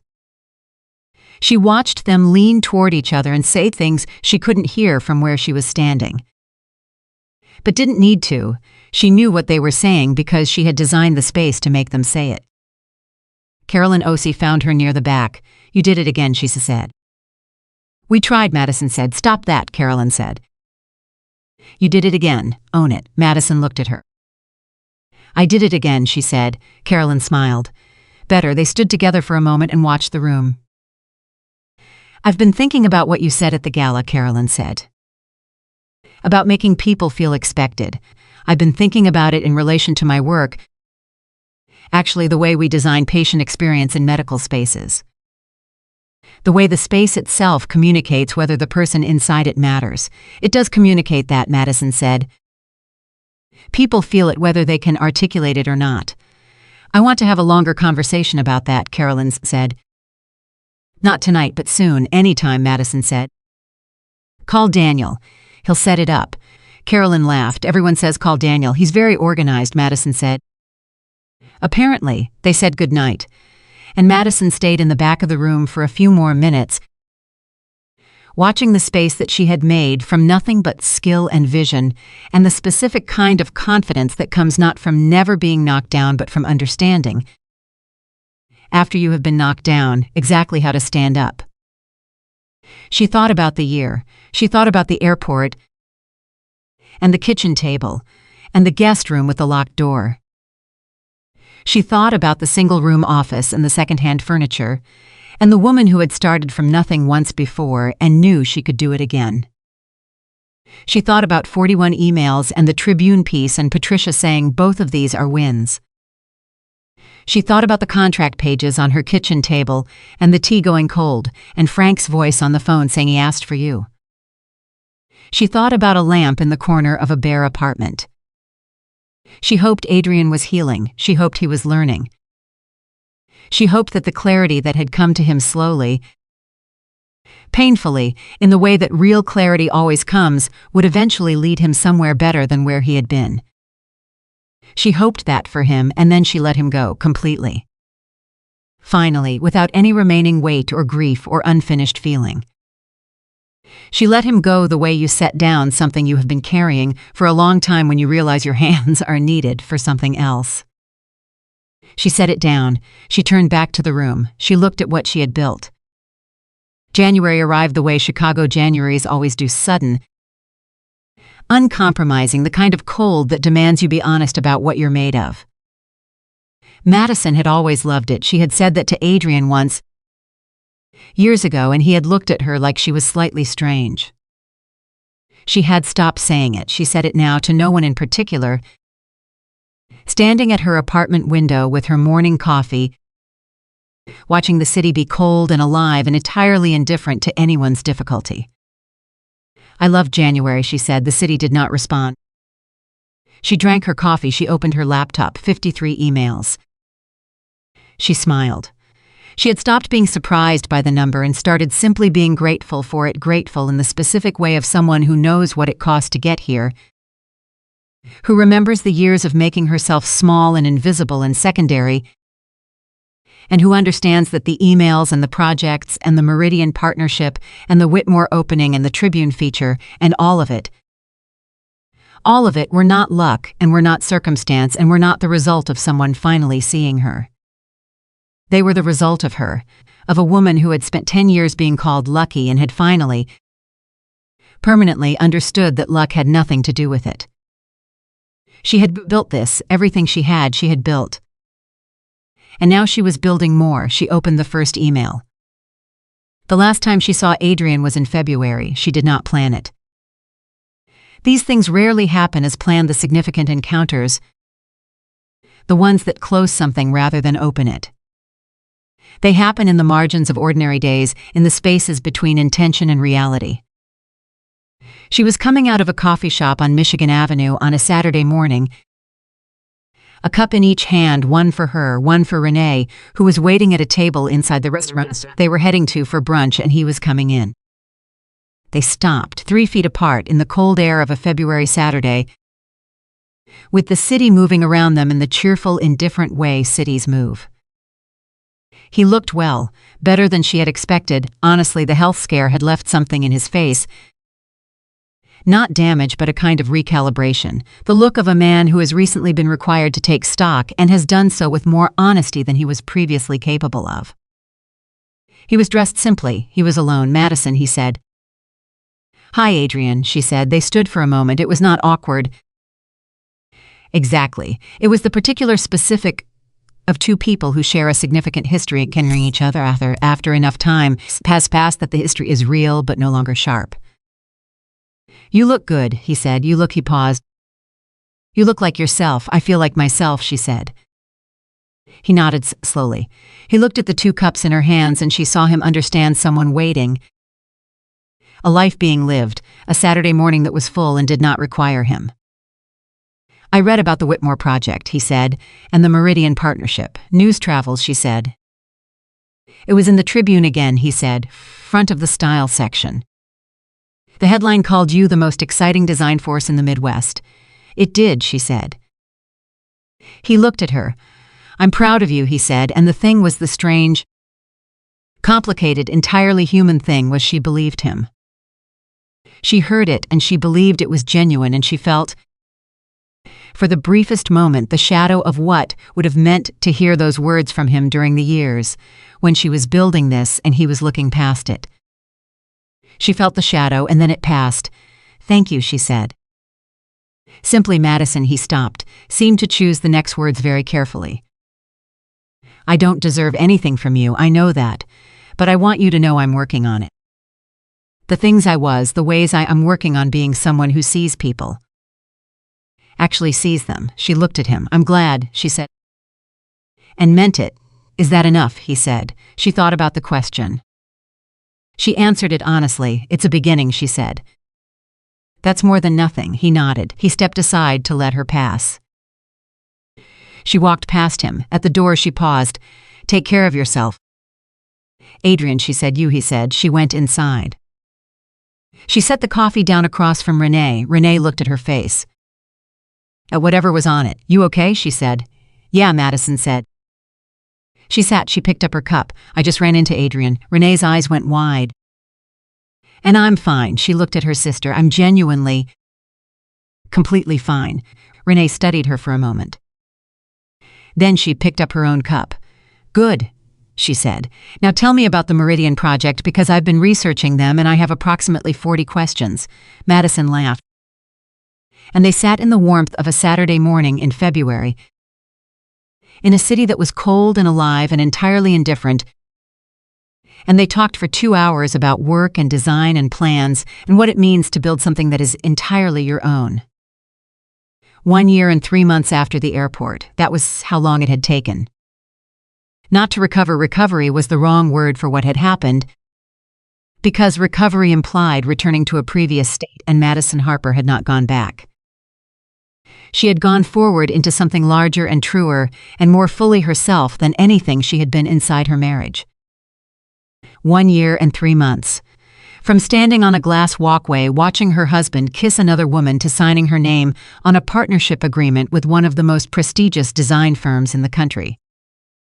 From a dining table covered in photographs to an office full of people doing work she was proud of. From a guest room with a locked door to an apartment where the light came in exactly right every morning, and the first 60 seconds of the day were hers, entirely and deliberately hers before the world needed anything. That was the timeline, 1 year and 3 months. She stood at her office window on the afternoon she had been thinking about it, the anniversary approaching, the way certain dates mark themselves without your permission, and she looked at Chicago and she thought about what she wanted to say about the year, if she were the kind of person who summed things up for herself. She was in fact that kind of person, she always had been. She thought about what the year had taught her. She thought about what she now knew, with the specific certainty of someone who has learned something through experience rather than observation that she had not known 14 months ago. She knew that love is not the same as staying. She knew that patience is not the same as acceptance. She knew that a person can spend years being generous with their presence and their care and their skill and their vision and their quiet, sustained extraordinary effort, and the person receiving all of that can still fail to see it. Not because it is invisible, but because they are not looking. And she knew this was the thing she had not known before. The thing that had taken the airport and the kitchen table, and the locked door and the gala and the Meridian call and the February morning outside the coffee shop to fully understand. She knew that the failure to be seen, not a verdict on the person who went unseen. It is only a verdict on the one who did not look. She had never been too much.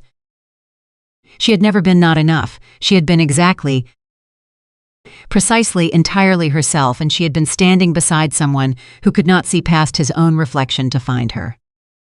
That was his loss, his alone, and hers was everything else. The company, the partnership. The Whitmore Foundation and the Tribune headlines, and Carolyn Ossie and Gerald Whitmore, and Daniel's legal pad and Gloria's laugh, and the 53 emails and the morning light and the 60 seconds of stillness, and all of it stretching forward into a future that was entirely of her own making. She turned from the window. She went back to her desk. She opened her laptop. She got to work, because Madison Harper was not a woman who had been saved by losing the wrong thing. She was a woman who had built something extraordinary and nearly allowed someone else's blindness to make her believe it was ordinary, and had chosen deliberately, completely, without anyone's permission to see it clearly again. She had chosen herself, and in doing so, she had built a life that needed no one's approval to be exactly what it was: magnificent.